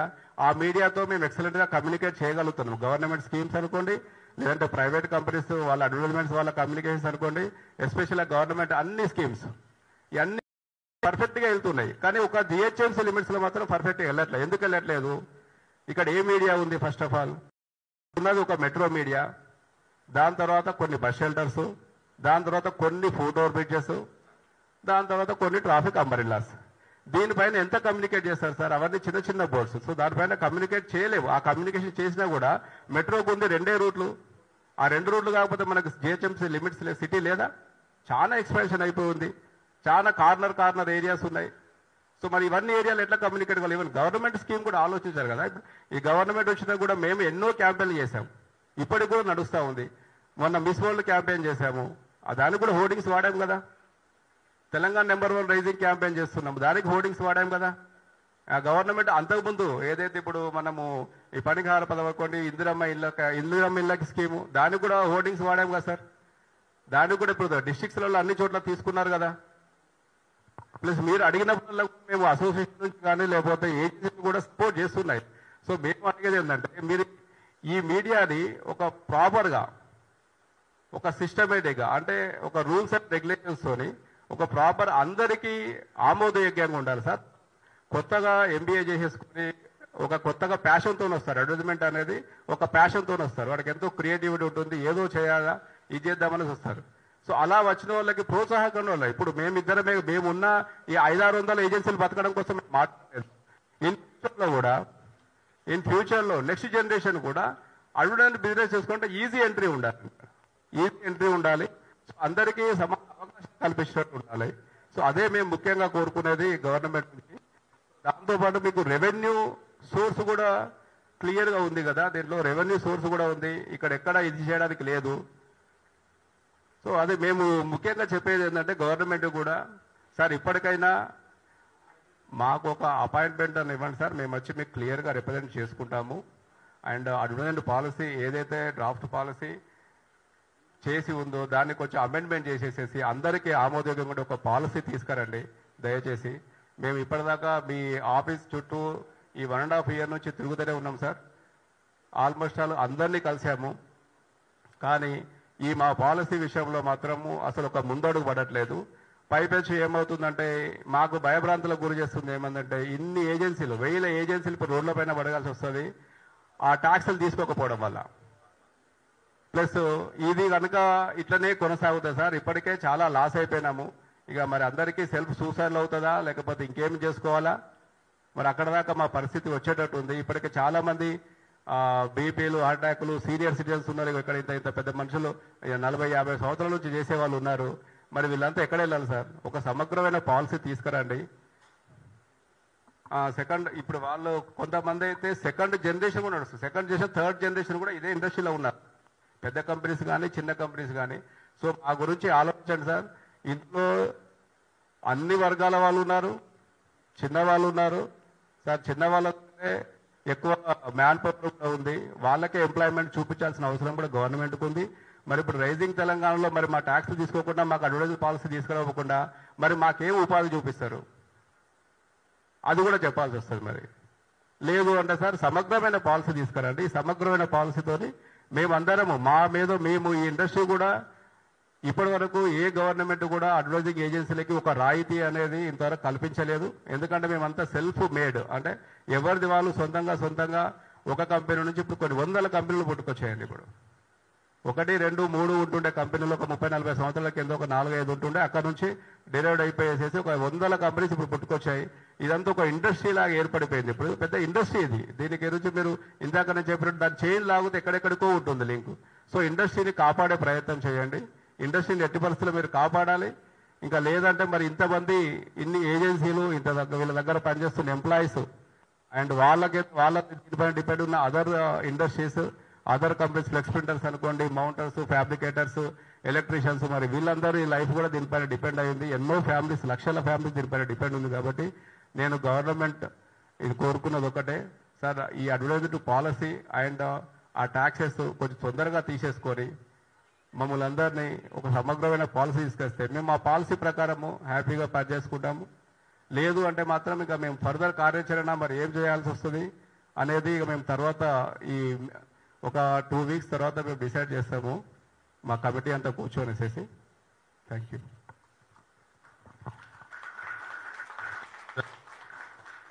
ఇప్పుడు అంటే తెలంగాణలో అవుట్డోర్ పరిస్థితి ఎలా ఉంది, అదేవిధంగా దేశవ్యాప్తంగా అవుట్డోర్ ఇండస్ట్రీ ఎలా విరాజిల్లుతుంది, వాళ్ళకు వచ్చే లాభాలేంటి, మనకు ఒక పాలసీ లేకపోవడం వల్ల వచ్చే నష్టం ఏంటి, దానివల్ల మనం ఎంత ఆదాయాన్ని ఏ విధంగా కోల్పోతున్నాము, బయట ఎలాంటి రూల్స్ రెగ్యులేషన్స్ ఉన్నాయి వేరే స్టేట్స్లో, త్రూఅవుట్ ఇండియాలో అవుట్డోర్ ఇండస్ట్రీ హిస్టరీని బ్రీఫ్గా చెప్పవలసిందిగా అస్లం గారిని కోరుతున్నాము.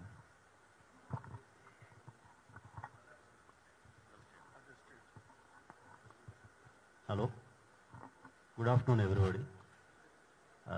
Thanks to all media people and my colleagues and my association members. First of all, Revanth Reddy గారికి ఒకటే రిక్వెస్ట్ చేస్తున్నాం, పాలసీ ఏకదం పాలసీ తొందరగా పాలసీ ఎంత తొందరగా ఆయన డ్రాఫ్ట్ ఓకే చేస్తే మేము ready to pay the taxes. మా ట్యాక్సెస్తో గవర్నమెంట్కి ఇన్ఫ్రాస్ట్రక్చర్ డెవలప్మెంట్ చేయడానికి రెవెన్యూ సోర్సెస్ వస్తాయి. ఫస్ట్ ఆఫ్ ఆల్ చాలామందికి ఒక అపోహ ఉంది, అడ్వర్టైజ్మెంట్ వల్ల గవర్నమెంట్కి ఏం లాభం అని. మేము పబ్లిక్కి, కామన్ మ్యాన్స్కి చాలా ఫెసిలిటీస్ ప్రొవైడ్ చేస్తున్నాం త్రూ ఫుట్ ఓవర్ బ్రిడ్జెస్ కానీ, బస్ షెల్టర్స్ ద్వారా కానీ, టాయిలెట్స్ ద్వారా కానీ, without any single penny burden to the government. ఒక్క రూపాయి కూడా గవర్నమెంట్ బర్డెన్ లేదు. మొత్తం డబ్బులు మా ఓన్ ఫండ్స్తో మేము ఓన్గా ఫుట్ ఓవర్ బ్రిడ్జెస్ కానీ, బస్ షెల్టర్స్ కానీ, టాయిలెట్స్ కానీ క్రియేట్ చేసి గవర్నమెంట్కి ఆ ఫెసిలిటీస్ ఇస్తే వాళ్ళు పబ్లిక్ యూటిలైజ్ చేసుకుంటున్నారు. మా ఓన్ డబ్బులతో అవన్నీ మేము క్రియేట్ చేసి త్వరగా దాని మీద మేము మళ్ళీ ట్యాక్స్లు కడుతున్నాం గవర్నమెంట్కి. సో మేము మా అసోసియేషన్ తరఫున రేవంత్ రెడ్డి గారు రిక్వెస్ట్ చేసేది ఒకటే, ఎంత తొందరగా పాలసీ తీసుకొస్తే అంత తొందరగా మేము ట్యాక్సెస్ పే చేయడానికి రెడీ ఉన్నాం. ఇంకోటి, మా దాంట్లో అన్సెక్యూర్డ్ ఎందుకు ఫీల్ అవుతున్నారంటే ఇంతవరకు పాలసీ రాలేదు, రేపొద్దున ఏదైనా మళ్ళీ మనకి ఈ పాలసీ ఎప్పటికీ రాకపోతే ఈ ట్యాక్స్లు కట్టాలా, లేదంటే మనం హోర్డింగ్స్ తీసేయాలన్న అన్సెక్యూర్డ్గా ఉన్నారు. ఆ సెక్యూరిటీ గవర్నమెంట్ కల్పిస్తే we're ready to do. Now we're moving part to the other states. మీ అందరూ తెలుసు, మన నైబర్ స్టేట్ ఆంధ్రప్రదేశ్లో హోర్డింగ్స్ ఉన్నాయి, కర్ణాటకలో హోర్డింగ్స్ ఉన్నాయి, చెన్నైలో హోర్డింగ్స్ ఉన్నాయి. ఎందుకు చిన్న స్టేట్ గోవాలో కూడా హోర్డింగ్స్ ఉన్నాయి. చెన్నై, బెంగళూరు, మన కేరళలో హోర్డింగ్స్ ఉన్నాయి, ముంబై ఉన్నాయి, ఢిల్లీలో ఉన్నాయి, కలకత్తాలో హోర్డింగ్స్ ఉన్నాయి. సో ఈ అన్ని చోట్ల గవర్నమెంట్కి రెవెన్యూ తప్ప ఎక్కడా లాస్ లేదు. మోరోవర్ ఇంకోటి, గవర్నమెంట్ ఏదైనా ఎవరికైనా ఏదైనా ఇండస్ట్రీ పెట్టాలి అంటే వాళ్ళకి గవర్నమెంట్ ఇన్ఫ్రాస్ట్రక్చర్ డెవలప్ చేసి ఇవ్వాలి. రోడ్స్ కానీ, లైటింగ్ సిస్టమ్ కానీ, డ్రైనేజ్ సిస్టమ్ కానీ, ఎలక్ట్రిసిటీ సిస్టమ్ కానీ, ల్యాండ్స్కేపింగ్ కానీ ఇవన్నీ చేసి ఇవ్వాలి. మా ఇండస్ట్రీకి గవర్నమెంట్ ఒక్క రూపాయి కూడా ఖర్చు పెట్టాల్సిన అవసరమే లేదు. ఎవ్రీథింగ్ మా ఓన్ పాకెట్ నుంచి మేము ఓన్గా మేము ఇన్వెస్ట్ చేసి గవర్నమెంట్కి యాజ్ వెల్ యాజ్ సిటీని కూడా బ్యూటిఫై చేస్తున్నాం మా హోర్డింగ్స్ ద్వారా. హోర్డింగ్స్ ద్వారా కూడా సిటీ రికగ్నైజ్ చాలా రోజులు ఉన్నాయి. మీకు తెలుసో తెలీదో, మీ అందరూ తెలిసి ఉండాలి. నాకు తెలిసి మాజీ రాష్ట్రపతి గారు రామ్నాథ్ కోవింద్ గారు మన హోర్డింగ్ గురించి చాలా అప్రిషియేట్ చేశారు. ఐ థింక్ పాస్ట్ గవర్నమెంట్ ఉన్నప్పుడు కోవింద్ గారే మన హోర్డింగ్స్ మెచ్చుకున్నారు. ఎయిర్పోర్ట్లు దిగంగానే ఆయన చెప్పారు, చాలా బాగా ఫెసిలిటీ చేశారు, నా హోర్డింగ్స్ పెట్టి నా ఇమేజ్ పెంచారని చెప్పేసి. అట్లా ప్రతి గవర్నమెంట్కి ఎలక్షన్లో గెలవాలన్నా కానీ, మీకు ఎలక్షన్లో పోటీ చేయాలన్నా హోర్డింగ్స్ కావాలి. వితౌట్ అవుట్డోర్ మీడియా ఏ బ్రాండ్ రికగ్నైజ్ కాదు. First of all yes, anything, birthday కావాలన్నా మీడియా కావాల్సిందే. Even any brand, even though recently TV9 #1 పొజిషన్కి వచ్చిందంటే they are also users our hoardings. TV9 లాంటి పెద్ద బ్రాండ్ కంపెనీ మా దగ్గర హోర్డింగ్స్ తీసుకున్నారు. యాపిల్ లాంటి కంపెనీ తీసుకుంటారు, శాంసంగ్ తీసుకుంటారు. ప్రతి ఒక్కరికి హోర్డింగ్ అవసరం. విత్ సింపుల్గా చెప్పాలంటే ఇది మా ఇండస్ట్రీ మీకు 3,000 రూపాయలు కూడా దొరుకుతుంది. అంత చీపెస్ట్ మీడియా మా అవుట్డోర్ ఇండస్ట్రీ. వితౌట్ మా ఇండస్ట్రీ బ్రాండింగ్ అనేది అవ్వడం చాలా కష్టం. చాలా రికగ్నైజ్గా బ్రాండింగ్ అయిపోతుంది. ఇంకోటి, మా ఇండస్ట్రీలో బెనిఫిట్ ఏంటంటే 24/7 365 days కంటిన్యూస్గా వాచ్ చేయొచ్చు. వేరే మీడియా అయితే విత్ ఇన్ సెకండ్స్లో ఫింగర్ టిప్స్లో you can change. In social media ఏదో టీవీలో రిమోట్తో చేంజ్ చేసేయచ్చు, పేపర్లో పొద్దున వస్తుంది, 5 నిమిషాలు అయితే ఏం యాడో ఫస్ట్ పేజ్లో మనకి ఏం గుర్తుండదు. అదే మాదైతే 24/7 365 రోడ్డు మీద అలాగే నిలబడి ఉంటుంది. అంటిల్ అన్నెసరీ తక్రీబన్ ఒక 50,000 నుంచి 60,000 ఐబాల్స్ చూసేదాకా కూడా అది పక్క కూడా తీయలేం మనం. Everybody recognize our outdoor hoardings అనేది ప్రతి ఒక్కొక్కరికి రికగ్నైజ్. సో దీంతో పాటు మీకు స్టేట్ రెవెన్యూస్ కూడా ఢిల్లీ, ముంబై, బెంగళూరు, కలకత్తా, చెన్నై, కేరళలో అన్ని చోట్ల state revenue nearly 200 to 300 crores ఉంది. అందరికంటే ఎక్కువ ఉంది ముంబైలో, ఎందుకంటే Mumbai is the capital city, everybody knows.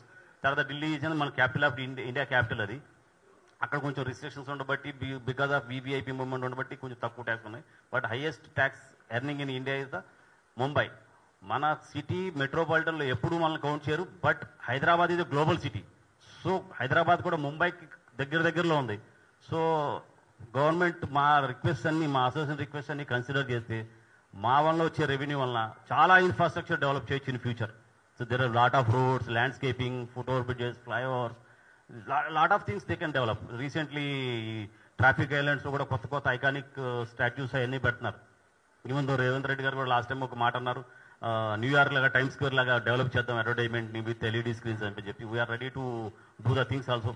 So దానికి ఏదైనా పాలసీ ఒకటి తీసుకుని వచ్చేస్తే we're ready to take that opportunity also from to government. ఈ మా అసోసియేషన్ రిక్వెస్ట్ రేవంత్ రెడ్డి గారు, సార్ ప్లీజ్ కైండ్లీ మా రిక్వెస్ట్ మీరు 80% యాక్సెప్ట్ చేసి తొందరగా పాలసీ తీసుకొస్తే మీరు ready to pay the taxes and participate in government ఇన్ఫ్రాస్ట్రక్చర్లో. So thank you very much. Thank you everybody all.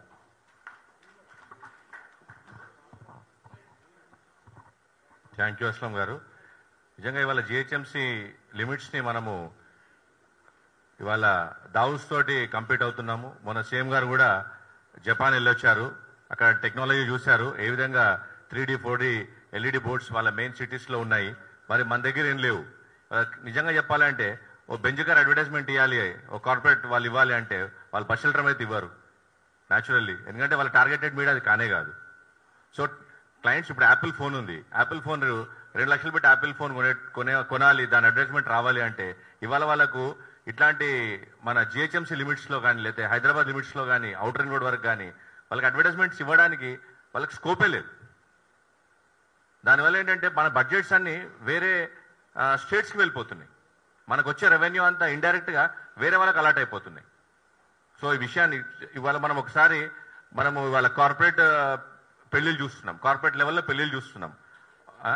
అయితే బట్టల షాప్ వాళ్ళు వాళ్ళు యాడ్ ఇస్తారు, మంచి ఒక అమ్మాయిని తయారు చేసి ఒక మా యూనిపోల్ మీద 40 యూనిపోల్ మీద వాళ్ళ కంపెనీ అడ్వర్టైజ్మెంట్ ఇస్తే ఇట్స్ ఎ రిప్లికా. అరే మన ఇంట్లో పెళ్లి జరిగితే మన అమ్మాయి కూడా ఇట్లా ఉండాలి, ఇంత వైభవంగా మనం చేయాలి. అది ఎట్లా జరిగింది? ఒక 4 రోజులు అడ్వర్టైజ్మెంట్, పొద్దున్న లేస్తే ఫస్ట్ లేచి పేపర్ చూస్తారు ఎవరైనా కూడా, దాని తర్వాత కొద్దిసేపు టీవీ చూస్తారు. సో పేపర్, టీవీ మీడియా ఎంత ఇంపార్టెంటో మళ్ళీ దాన్ని కంటిన్యూ చేయడానికి వాళ్ళు రోడ్డు మీదకి వెళ్ళి ఆ రోడ్లో బేగంపేటలో కానీ లేకపోతే ఇంకెక్కడ కనుక హోర్డింగ్ ఉంటే వాళ్ళు డైలీ వచ్చి రావడం వల్ల వాళ్ళకి ఎంత హ్యాపీ ఫీల్ అవుతారు అంటే అది కంటిన్యూ అవుతుంది. అడ్వర్టైజ్మెంట్ అనేది మా ఒక్కరికి లాభం కాదు, మీ ఒక్కరికి లాభం కాదు, ఇది సమగ్రంగా అందరం నష్టపోతున్నాం. బడ్జెట్స్ ఇక్కడ అలాట్ చేయకపోవడం వల్ల ప్రింట్ మీడియా నష్టపోతుంది, బడ్జెట్స్ అలాట్ చేయడం వల్ల టీవీ మీడియా లాస్ అవుతుంది, బడ్జెట్ అడ్వర్టైజ్మెంట్ చేయకపోవడం వల్ల అవుటర్ అడ్వర్టైజ్మెంట్ కూడా లాస్ అవుతుంది. డిస్ట్రిక్ట్స్లో సెకండరీ, ఫస్ట్ ఎట్లా ఉంటుండే ప్రైమరీ, సెకండరీ, థర్డ్ గ్రేడ్ అని 3 typesలో ఉండేవి అవుట్డోర్ అడ్వర్టైజింగ్. ఇవాళ ప్రైమరీ ఏదైతే సెగ్మెంట్ ఉందో ఈ సమగ్రమైన పాలసీ లేకపోవడం, లేకపోతే హోర్డింగ్స్ లేకపోవడం, లేకపోతే బిగ్ మీడియా లేకపోవడం వల్ల కార్పొరేట్స్ కూడా మేము కూడా చాలాసార్లు క్లయింట్స్ దగ్గరికి వెళ్ళి మేము ఏమన్నా అడ్వర్టైజ్మెంట్స్ చేయండి అంటే ఏందబ్బా మీ దగ్గర హైదరాబాద్లో మీడియానే లేదు, give some big media where we can advertise. ఒక పెద్ద కార్పొరేషన్ మాట్లాడాలంటే మాకు ఆబ్లిగేషన్ అయిపోయింది. లేకపోతే మా తరఫున పెద్ద ఏజెన్సీస్ ఇవాళ బాంబేలో కూర్చొని బడ్జెట్స్ అలాట్ చేసి హైదరాబాద్కి ఇస్తే అదేనా బడ్జెట్ అని చెప్పి మాట్లాడి వాళ్ళు మొత్తం తెలంగాణ అంతా, హైదరాబాద్ అంతా కవర్ అయ్యేటట్టు మీడియా తీసుకొచ్చేవారు. హైదరాబాద్కి 60% ఆఫ్ ది బడ్జెట్, బ్యాలెన్స్ 40% డిస్ట్రిక్ట్స్కి.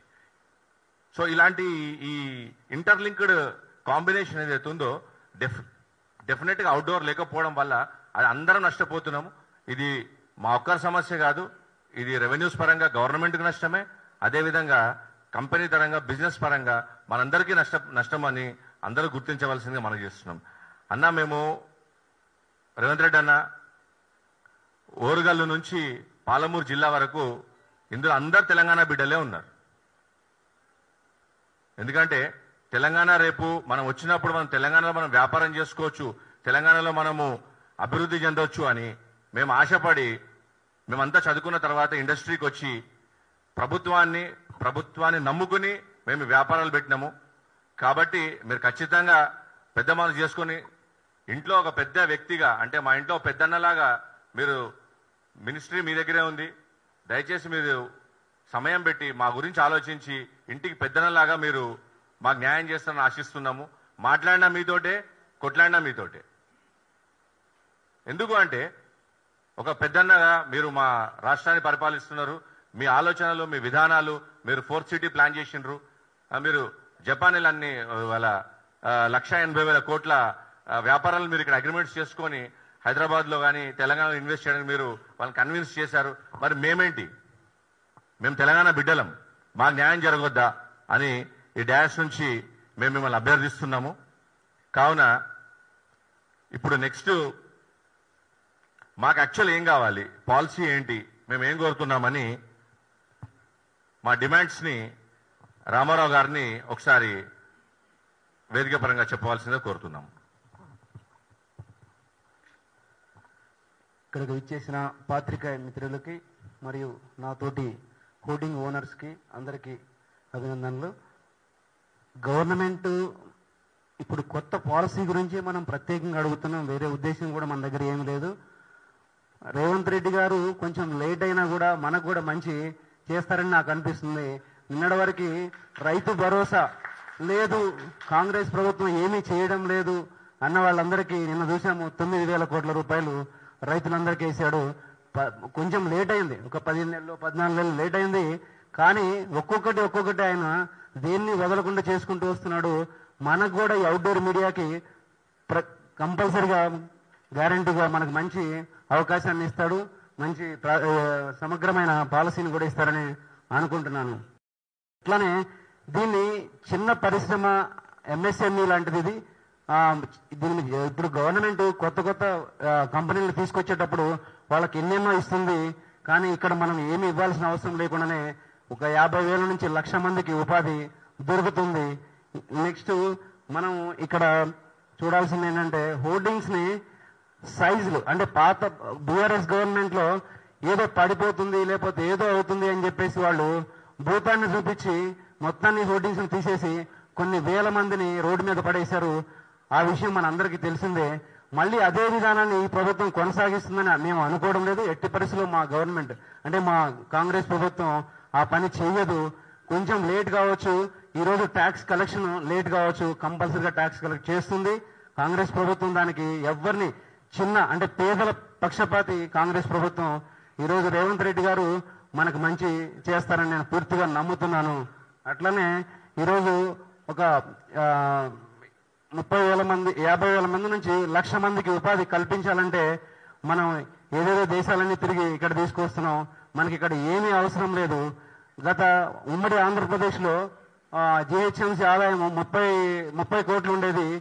అది చూసుకుంటే ఈరోజు 8 నుంచి 10 కోట్లకు పడిపోయింది. ఒక్కళ్ళకి ఇద్దరికి ఇవ్వడం వల్ల ఉపయోగం లేని పని అది. కొన్ని వేల మంది బతుకుతారు, ఉపాధి వస్తుంది. దాంతోపాటు రెవెన్యూ కూడా ఈరోజు 100, 200, 300 కోట్లు పెరిగేది. కంటిన్యూ అదే పాలసీ కనుక ఆ పాలసీని కంటిన్యూ చేసినా కూడా ఈరోజు 300 కోట్ల నుంచి 500 కోట్ల వరకు పెరిగేది. కానీ తప్పు జరుగుతుంది ఎక్కడ అంటే కొంతమంది, ఒకళ్ళు ఇద్దరు కొంతమంది ఆయన దగ్గరికి పూర్తిగా ఈ సమాచారాన్ని చేరవేయడం లేదని నాకు అనిపిస్తుంది. పూర్తిగా ముఖ్యమంత్రి గారి దగ్గర కనుక ఈ సమాచారం వెళ్ళగలిగితే ఆయన కొంచెం లేట్ అయినా వెళ్తుంది, ఆయన అందరికీ న్యాయం చేస్తాడని నాకు పూర్తి భరోసా ఉంది. ఇంకా నెక్స్ట్ మా మధు యాష్కి గౌడ్ గారితో కూడా మేము ఈసారి ప్రత్యక్షంగా సీఎం రేవంత్ రెడ్డి గారిని కలుస్తాము. ఆయన నుంచి పూర్తి ఇన్ఫర్మేషన్ రేవంత్ రెడ్డి గారికి ఇస్తాము. ఆయన కూడా మాకు మంచి చేస్తారని నమ్ముతున్నాము. అట్లనే ఈ రెవెన్యూస్ విషయంలో కూడా బయట అంటే వేరే స్టేట్స్ అన్ని కూడా ఈ అవుట్డోర్ మీడియాకి ప్రింట్ మీడియాకి ఇట్లా సపరేట్గా ఎలకోట్ చేస్తారు బడ్జెట్స్ అన్ని కూడా. ఈ అవుట్డోర్ మీడియాకి తగ్గిపోవడం వల్ల ఇంకొక అన్ని వేరే స్టేట్స్ లాభం పొందుతున్నాయి. ఇక్కడ మన స్టేట్ మాత్రం పూర్తిగా దానికి వ్యతిరేకంగా వెళ్తుంది. ఈ ప్రతి మున్సిపాలిటీ లోకల్ మున్సిపాలిటీస్లో ఈరోజు చిన్న మున్సిపాలిటీలో 2 కోట్లు 3 కోట్లు ఆదాయం వచ్చేదంతా కూడా ఈరోజు వాళ్ళు రెవెన్యూ తీసుకోలేకపోతున్నారు. అక్కడ లోకల్గా పెట్టే ఖర్చు కూడా దీని నుంచి తగ్గిపోతుందని నేను భావిస్తున్నాను. రేవంత్ రెడ్డి గారు పూర్తిగా మేము నమ్ముతున్నాము ఈసారి మీరు ఈ సమగ్రమైన పాలసీని తీసుకొచ్చి ఇంకా 300 కాదు 600 ఏజెన్సీలు ఇంకా 1,00,000 మంది కాదు 2 లక్షల మందికి ఉపాధి కల్పిస్తారని మేము పూర్తిగా నమ్ముతున్నామన్నా. ఒకసారి మాకు అవకాశం ఇవ్వండి, అపాయింట్మెంట్ ఇవ్వండి, ఒక కమిటీ వేయండి అన్న. ఆ కమిటీ కూడా ఒక టెక్నికల్ జేఎన్టీయూ నుంచి ఇంకొక మున్సిపల్ కమిషనర్ని, ఇంకొక హెచ్ఎండిఏ నుంచి ఇంకో పర్సన్ని, ముందు అడ్వర్టైజింగ్ ఏజెన్సీస్ నుంచి ఒక ఇద్దరిని, ఇలా కమిటీ సమగ్రమైన కమిటీ వేయండి. ఆ కమిటీలో పూర్తిగా అవగాహన వచ్చిన తర్వాతనే ఆ కమిటీ ఇంతమందికి ఉపాధి ఇస్తుంది, ఇంతమంది టెక్నికల్ గా ఇది చేస్తే ఇది బాగుంటది అని ఆ కమిటీ ఇచ్చిన తర్వాత మీరు మంచి పాలసీని తీసుకొస్తే మన భారతదేశంలోనే నంబర్ 1 గా ఉంటుంది హైదరాబాద్ కానీ తెలంగాణ కానీ. ఎట్టి పరిస్థితుల్లో తేడా ఉండదు. ఎందుకంటే ఇక్కడ ఉపాధి అవకాశాలు ఎక్కువ. ఎక్కడెక్కడి నుంచో వేరే స్టేట్స్ నుంచి కూడా తెలంగాణకి హైదరాబాద్కి రోజు నిత్యం వస్తూనే ఉంటారు. దీన్ని ఇంకా పెంచడానికి మీ వంతుగా మీరు మాకు ఒక అవకాశాన్ని ఇవ్వండి. మేము చెప్పేది కూడా వినండి. ఇది కొంచెం లేట్ అవ్వచ్చు మీకు, మీరు ఒక్కొక్కటి చక్కదిద్దుకుంటూ వస్తున్నారు. గత ప్రభుత్వం చేసిన తప్పులన్నింటినీ ఒక్కొక్కటి చక్కదిద్దుకుంటూ వస్తున్నారు. మీరు తప్పకుండా ఈ రైతు భరోసా వేయలేదు, నిన్నటిదాకా రైతు నేస్తం లేదన్నారు, ఈరోజు రైతు నేస్తం వేశారు. అలానే ప్రతి ఒక్కటి చేసుకుంటూ వస్తున్నారు. ఇక నెక్స్ట్ మాదే ఉంది. ఇది చిన్నది కాదన్నా, చిన్న సంస్థలు కావచ్చు, కానీ వేల మంది 1,00,000 మంది దీని మీద ఉపాధి పొందుతున్నారు. అందులో ఎలాంటి మీకు అనుమానాలు ఉండవు. మేము దానికి ప్రత్యక్షంగా మీకు అనేక రకాలుగా మీకు అవకాశం ఇస్తే చెప్పగలుగుతాము. చాలా థ్యాంక్ యూ, అభినందనలు అందరికీ. Thank you. జరుగుతుంది, న్యాయం జరుగుతుందని నమ్ముతున్నా. జై రేవంత్ అన్న, జై రేవంత్ అన్న, జై కాంగ్రెస్. థ్యాంక్ యూ రామారావు గారు. ఇప్పుడు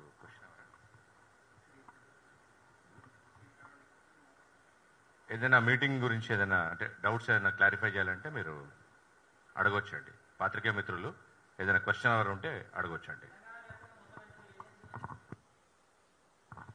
తెలంగాణ వ్యాప్తంగా ఒక 1000 నుంచి 1200 పైనే ఉన్నాయి ఏజెన్సీస్.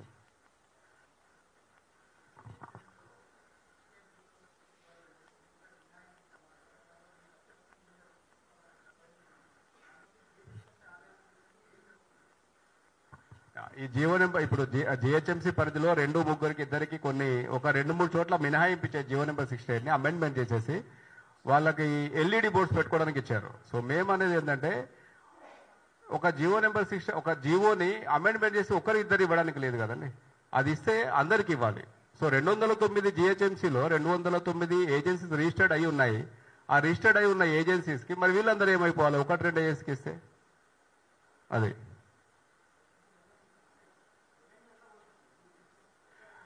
అసలు జిహెచ్ఎంసీకి అప్పుడున్న 40 కోట్ల ఆదాయం ఇందాక మీకు చెప్పిన 30 to 40 crores ఆదాయం ఇప్పుడు ప్రజెంట్ వచ్చేస్తే వాళ్ళకి 8 to 10 crores కూడా రావట్లేదు. అందులో వాళ్ళకి ప్రధానంగా రావాలి మీడియా నుంచి రావాల్సిన ఆదాయం ఎక్కడంటే మెట్రో నుంచి రావాలి. ఎందుకంటే మెట్రోనే మేజర్ 80% మీడియా అంతా వాళ్ళ దగ్గరే ఉంది, ఏది అవుట్డోర్ మీడియా. దాని తర్వాత వచ్చేసి బస్ షెల్టర్స్ ఉన్నాయి, దాని తర్వాత వచ్చేసి ఫుట్ ఓవర్ బ్రిడ్జెస్ కొన్ని ఉన్నాయి, దాని తర్వాత అంబరిల్లాస్ ఉన్నాయి. ఇవే ఈ 4. సో దీనిపైన కూడా వీళ్ళకి ఏమవుతుందంటే టెక్నికల్ గా కొంతమంది కోర్టుకు వెళ్ళడము, వాళ్ళకి ఏంటంటే అవకాశాలు తీసుకున్న వాళ్ళు కొంచెం కోర్టుకు వెళ్ళేసి ఆ ట్యాక్స్ కూడా పే చేయకపోవడం వల్ల వాళ్ళకు ఒక 8 to 10 crores కూడా రాలేకపోతుంది దానిపైన ఆదాయం. సో అదే ఆ 2400 హోర్డింగ్స్ ఏది 2005 ప్రకారము ఉన్న జిహెచ్ఎంసీ 2400 హోర్డింగ్స్ మాత్రమే 30 కోట్ల నుంచి 40 కోట్ల ఆదాయం వచ్చినప్పుడు, అడిషనల్ గా రెంటల్ టెండర్ల పైన ఇంకా కొంచెం ఆదాయం వచ్చినప్పుడు మరి ఇప్పుడు ఎందుకు రావట్లేదు? మరి ఆదాయం పోయింది కదా. సో ఎంతో కొంత అయితే మా సైడ్ నుంచి అయితే రెస్పాన్సిబిలిటీ మీరు ట్యాక్సులు పే చేసేది కదా. సో మరి ఆదాయం కూడా పోయింది. సో ఇప్పుడు జిహెచ్ఎంసీ పరిధి పెంచినప్పుడు ఆబ్వియస్ గా ఆ లిమిట్స్ ప్రకారం హోర్డింగ్స్ కూడా పెంచాలి కదా. పెంచేసి ఇంకా ఆదాయం మనకు పెరుగుతుంది. కాకపోతే ఒకటి మేము కూడా గవర్నమెంట్ మేమేమంటున్నాం, మాకు లార్జ్ సైజు మాకేం అవసరం లేదు, బట్ ఒక రిస్ట్రిక్షన్ ఇంతే సైజు అని పెట్టేస్తే అన్ని ఏజెన్సీ అదే ఫాలో అవుతుంది. ఇప్పుడు ఏదైతే జీవో నెంబర్ ఇద్దరికి అమెండ్మెంట్ చేసినట్టు కాకుండా ఒక సమగ్రమైన పాలసీ, హోర్డింగ్ అంటే ఇంత సైజులో ఉండాలి, ఈ 2nd floor 3rd floor వరకే అక్కడికే కట్ ఆఫ్ అనేసి ఒకటి లిమిట్ పెట్టేస్తే ఏమవుతుందంటే అందరం అదే నిబంధన కలిసి చేసుకుంటాము, బిజినెస్ అనేది ఈక్వల్ ఉంటుంది. ఒకరికి అమెండ్మెంట్ చేయడం, ఒకటి పెద్ద సైజ్ చేయడం, చిన్న సైజ్ చేయడం ఉండకుండా అందరికి గవర్నమెంట్ కూడా ఏంటంటే అప్పుడు ఈక్వల్ గా ట్యాక్స్ వస్తుంది. ట్యాక్స్ కూడా ఇది అవ్వడానికి కూడా ఉండదు. అదే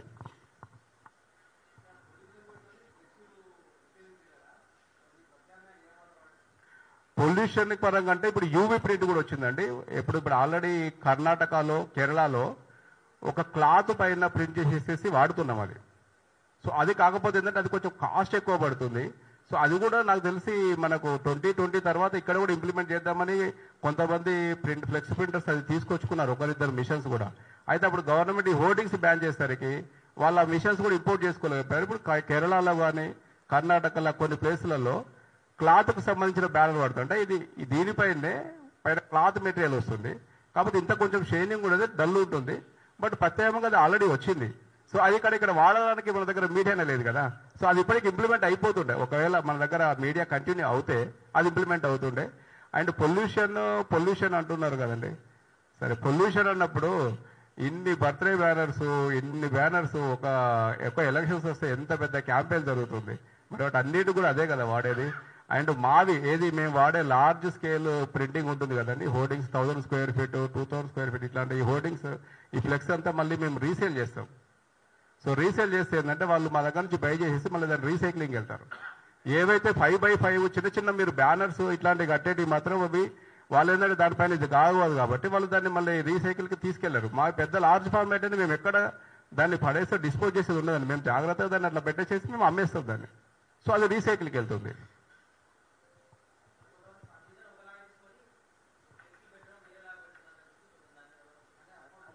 అది సైజెస్ వేరియేషన్ అంటున్నారు, అది మున్సిపాలిటీ వాళ్ళు చూసుకోవాలి. దట్స్ వాట్ నేను అదే చెప్తున్నాను. ఒక సమగ్రమైన అంటే ఇప్పుడు ఒక 40x20 ఇంతే సైజులో హోర్డింగ్ ఉండాలన్నప్పుడు అది అక్కడికే ఉండిపోతుంది. సో ఈ సైజుల పరిమితులలో దీంట్లో కూడా ఈ పరిమితులు గవర్నమెంట్ నుంచి లేకపోవడం వల్ల మీరు అన్నట్టు ఎక్కడో ఒక దగ్గర కొంచెం ఉండదు. అది మున్సిపాలిటీ వాళ్ళు స్ట్రిక్ట్గా దానిపైన చేసేస్తే మీ అందరం దానిపైన కట్టుబడి ఉన్నాము.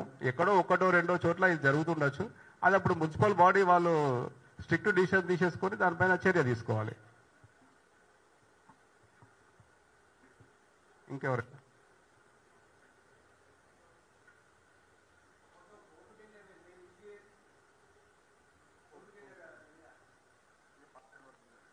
అది మేము జీవో నెంబర్ 68 పాత గవర్నమెంట్ పైన వెళ్ళామండి. ఇప్పుడు దీనిపైన మేము దేనిపైన వెళ్ళాము, సిడిఎంఏ దానిపైన వెళ్ళాము. ఇప్పుడు కోర్టు కేసు ఒకటి ఉంది, ఎందుకు ట్యాక్సులు తొందరగా తీసుకోండి అనేసి. ఈ ట్యాక్సులు తీసుకోకపోవడం వల్ల చుట్టుపక్కల మున్సిపాలిటీస్లలో అది హైడ్రాతోని కొన్ని హోర్డింగ్స్ సర్వే చేసేసి కొన్ని తీసేయడం జరిగింది. సో ఆ టైంలో మేము వెళ్ళాము, ఎందుకంటే మాకు ఇప్పుడు 14 months అవుతుంది కదండి.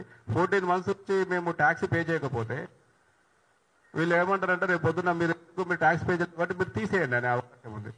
సో దాని కోర్టుకు వెళ్ళి కదంటే మేము కోర్టులో కూడా అడిగింది, కోర్టు కూడా ఇప్పుడు ప్రే చేసింది ఏంటంటే మీరు ఐదర్ ఓటు ట్యాక్సీ కానీ కొత్త ట్యాక్సీ కానీ తీసుకోండి. సో ఆ విషయం పైన మేము సిడిఎంఏ పైన కోర్టుకు వెళ్ళాము.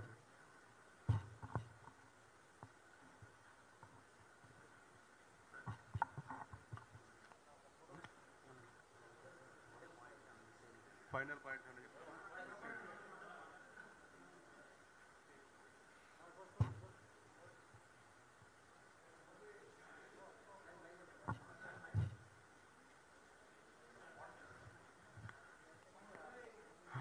ఫైనల్ అంటే పాత్రికేయ మిత్రుల ద్వారా మేము కూడా గవర్నమెంట్ చెప్తుందంటే ఇప్పుడు ఇక్కడ TV media, electronic media or social media, ఏ మీడియా మీ మీడియాతో పాటు మాది కూడా ఒక మీడియామే. వీఆర్ ఆల్సో కమ్యూనికేట్, ఏదన్నా ఒకటి అంటే మేము కూడా కమ్యూనికేట్ చేస్తున్నాము పబ్లిక్కి, మేము కూడా మెసేజ్ తీసుకెళ్తున్నాము. మీకు అందరికీ గుర్తుంటుంది అవుట్డోర్ మీడియా ఎంత స్ట్రాంగ్ అనేది. నేను ఒకటే వర్డ్ చెప్తాను, మనందరికీ గుర్తుంటుంది పులిరాజాకి ఎయిడ్స్ వస్తుందా అనే ఈ స్లోగన్. అది అప్పుడు ఒక సొసైటీ సోషల్ వెల్ఫేర్ వాళ్ళు చేశారు, అది ఎయిడ్స్ అవేర్నెస్ కోసము. దీన్ని ఉధృతంగా తీసుకెళ్ళింది కూడా అవుట్డోర్ మీడియానే. సో ఈ విధంగా కూడా మీ మీడియాకి మనందరం ఒకటే మీడియా, మీతో అవుట్డోర్ మీడియానేమో ప్రింట్ మీడియాకి లేకపోతే వేరే మీడియా కాంపిటీషన్ అనేది కాదు. సో మీది హై లెవెల్ ఉంటుంది, మాది మాస్ మీడియా. సో మీరు ఎగ్జాంపుల్ పులిరాజానే మేము ఎంతవరకు తీసుకెళ్ళామంటే మీరు అర్థం చేసుకోండి, ఈ గవర్నమెంట్ సెంట్రల్ గవర్నమెంట్ అయినా స్టేట్ గవర్నమెంట్ ఏ స్కీమ్స్ అయినా కూడా మేము కాన్స్టెంట్ రిమైండర్గా 24/7 చూపించగలిగే మీడియా మాది. సో ఈ మీడియాను అందరం కలిసి కాపాడుకుందాము. దీన్ని ఇట్లానే ఒకరో ఇద్దరు అనుకుంటే ఒక్కొక్కరిని తొక్కేస్తూ పోతుంటే లాస్ట్కి మీడియా కనబడకపోతే సో మనం కమ్యూనికేట్ చేసుకోవడానికి కూడా ఉండదు. Not only the government, even corporates కానీ ఎవరైనా ఒక పర్సన్ ఏదైనా కమ్యూనికేట్ చేయాలనుకున్నా కూడా పొలిటికల్ పార్టీస్ కూడా వాళ్ళ కమ్యూనికేట్ పొద్దున్న లేస్తే మళ్ళీ హోర్డింగ్స్ కావాల్సిందే. అందరూ హోర్డింగ్స్ వాడుకుంటారు, కానీ హోర్డింగ్స్ వాళ్ళని దొంగలు లేకపోతే హోర్డింగ్ ట్యాక్సులు కట్టారు. ఇప్పుడు మీరు ఒకరు అడిగినట్టు ఒక సైజు తీసుకొని ఇంకో సైజు పెడతారంటే సార్ మేము అడిగేది అది మమ్మల్ని రిస్ట్రిక్షన్స్, మాకు ఒక సమగ్రమైన పాలసీ ఉంటే మేము దానికి అందరం లోబడే ఉంటాం కదా. సో ఎవరో ఎక్కడో ఏదో రేపు ఎవరో ఒకరో ఏదో చేసేసుకున్నారు. ఇప్పుడు ఒకరు ఇద్దరికి జీవో అమెండ్మెంట్ చేసి ఇచ్చారు. సో మరి అది ఎలా అంటాము? అది కూడా కరెక్ట్ కాదు కదా. సో దాని గురించి మేము ఒక సమగ్రమైన పాలసీ తీసుకొచ్చేసేస్తే సో ఇది వద్దు ఉన్నది సార్. థ్యాంక్ యూ పాత్రికేయ మిత్రులందరికీ. థ్యాంక్ యూ అండి.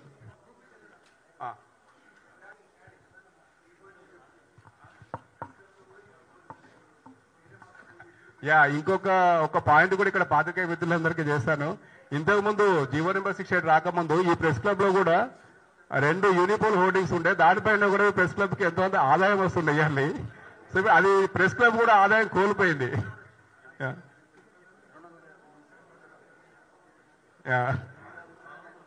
సో అంటే ఇట్లా ఇప్పుడు మీ ప్రెస్ క్లబ్ కి ఎంత ఆదాయం వస్తుందన్న ఇయర్లీ, మిగతా ఇలా అన్ని గవర్నమెంట్ సోర్స్ ఎవరికైతే రోడ్డు పైన కాబట్టి వాళ్ళందరికీ ఆదాయం వస్తుండే.